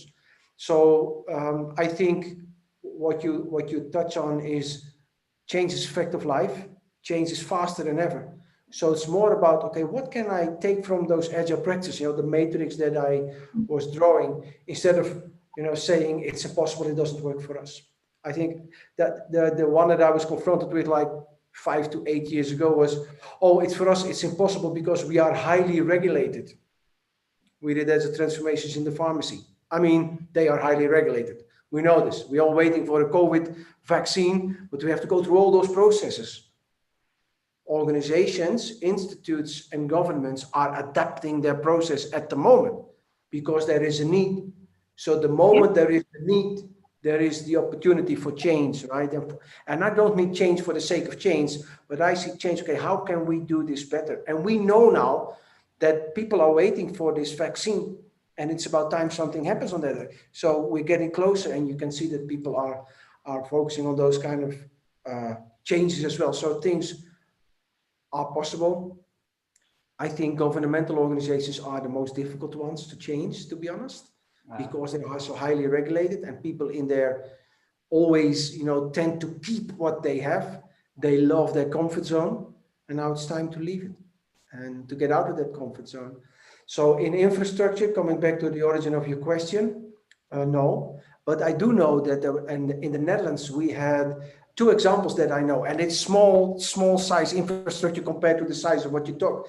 But there are bridges being built in an agile way, not always 100% successful, I have to say, because you bump into issues where people get dogmatic about agile things, but you have to look at what it is that you talk about. And another one is, in agile we have those multidiscipline teams where you are a developer, the other one is a tester, we have an analyst, but I can help the other one if they can help me. So we know each other's jobs. Maybe I'm better than them, but they can help me out if I get stuck. And there was a housing cooperation where we have social housing. And we have, when you renovate a whole block of houses, people get moved to an apartment temporarily, you renovate the whole block, people get back. But then you have the plumber, you have the carpenter, and those people come in, and the carpenter can only do the work the plumber has been, the plumber can only do the work when the mason has been, those kind of, and instead of having them, let's say, in the silo that I drew on my flip chart, the mason would help the plumber would help the electrician, to get out and get things faster done, because 4 hands can do more than 2 hands. So you see those kind of things coming up. And agile, there's only one thing that I regret in the bloody manifesto, and that's the word software. I mean, it should have been solution or product or service, because just the software itself doesn't do anything. And it's always the cohesion of the people and the technology that you use and the way you use the technology that makes a success. And that's with infrastructure the same. Of course, in infrastructure, you bump into, there was a question, I think it was from Martin, towards you. Okay, sometimes you have this stuff, it's bought, it's there, so you cannot change it anymore. It's lying there to be used. Okay, but how can agile practices help you to get more value out of it? And I think we are only starting to see the value there. And I think, I'm not sure, but I think that the author of there is not really one author of the waterfall, but there's a publication in the 70s that refers to it. And the author of that publication said, I have a nice way of working, but it's only for small projects, not for big projects. And we all know where we ended up with the waterfall, right? So it's about being smart and see what you can do. Yeah. This is also, I think, for you one in the Q&A, Natasha. It says, it's the word to me, but I think it's for the both of us. Procurement processes are notoriously waterfall, defining requirements, evaluating responses, proof of concept. Indeed. How can we make this process more agile? We have tried publishing a product vision and define the requirements jointly with the supplier. Can you please give some examples of alternative approaches? Yeah, and I'm going to give on my side, and then I would like to ask you to jump in, Natasha. You have to get to the source of this. I remember in the Netherlands, we have this as well. All those procurement processes and the RFP process, and then you have in the European Union, this is how it works. But recently, I was involved in a bigger semi-governmental organization that has to work according to the European guidelines. And they found a way within that to have a different approach in what you ask for, because it starts with what you ask for. And if you start for a fixed requirements list, what the price is, that's the kind of answer that you get. So they started with asking other questions and also with another evaluation approach from the different proposals. So I've seen the first things coming up, but that's a long way to go. And I know it because this is embedded most of the time in big organizations, governmental organizations, and they have the similarity, they're old and rigid, right? Very often. And I don't know how you see those procurement processes, how you, in your discipline, how could you see, bringing, not what to do, but how could you bring it into the people that are doing that procurement at the moment? You have an answer to that, I hope. I'll try. And I think what I'm seeing and what I've been so excited about in the last week, we had the South Africa Investment Conference. And one of the things that came out of the conference is all of the reforms that will happen to enable the implementation of the renewal and recovery program. And during the COVID period, and I alluded to it earlier and also in my talk, we worked with Business Unity South Africa, and they already have a proof of concept. And I think in terms of what they've been able to do to prepare for the mobilization of resources, as well as also to access those resources. So there was an understanding of what is needed, where it could be procured, what standards are required. And I'll give an example of PPE, for example. And we knew exactly who the suppliers would be and how we would rotate the procurement amongst those suppliers.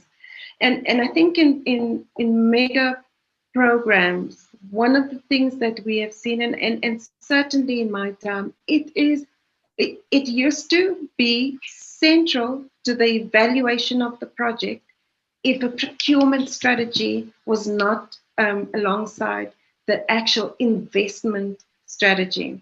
So when you requiring funding for your execution of your project, we would want to see the procurement strategy.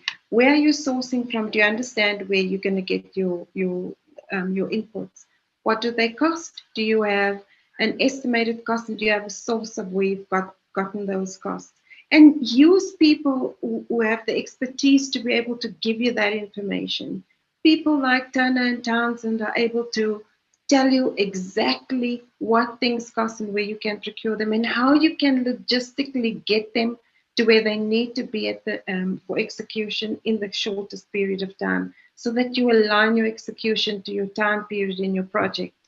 And I think I can't stress that enough, Ari. I think it's very important for project developers to understand what supply chain needs to look like for their project. And also, if you need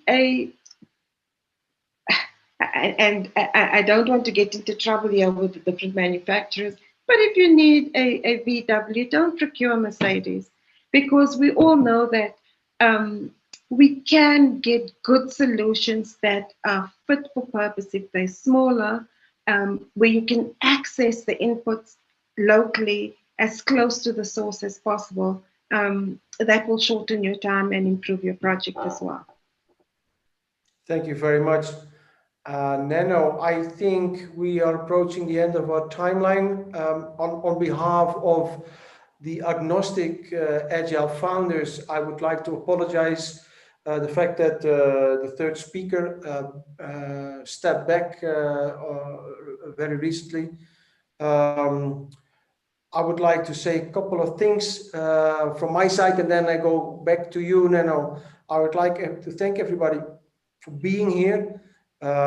It's joy. We have a session more to go, as I said, on December 9. I think I can speak only for myself, but Natasha, you can say yes or no to it. But I always love to connect with people who are there in my side. So if you connect, for example, to LinkedIn, if you ask me a question, 9 out of 10, within a couple of hours, you have an answer from my side. The moment that it's too much typing, we set up a quick video call or something via WhatsApp. Works most of the time. So feel free to connect on my side. December 9, remember, it's for free. It's not crazy late, right? It's in the evening, so it's not crazy late. There are not a lot of opportunities to listen to Alistair Coburn. Very interesting also. Natasha, on behalf of the Agnostic Agile founders, I would like to say thank you to you for participating. Your world where you live in the infrastructure business is very difficult for most of us, very different from what for most of us, very difficult sometimes to see. So thank you for your insights. And Nano, you, and I know he's in the back, Jeronimo Vargas is in the back all the way from Argentina facilitating the technology side. You did the discussion. I thank you for this, and I hand over to you, Neno. Great. Thank you very much, guys. I really enjoyed it. I hope the guys will get us back with all the feedback how we can improve for the next time. I want to thank you from Belgrade, from South Africa, from Mendoza in Argentina, from all over where you are. I want you to use this opportunity. COVID-19, they said there's a black swan. I think that's a great opportunity to move towards Agile. We know for a fact that Agile organization, when COVID-19 hit, adapt quicker than others. All others start pulling the crisis book, and what we will do, we had our ceremonies, we had our rituals, we had a guidance from Agile Manifesto writers to help us in these tough times. Go to agnosticagile.org, sign it, get other people to get excited about this, and I thank you one more time. See you again, 9th of December, Latam. See you there. Ciao. Okay, thank you, everybody. Bye-bye.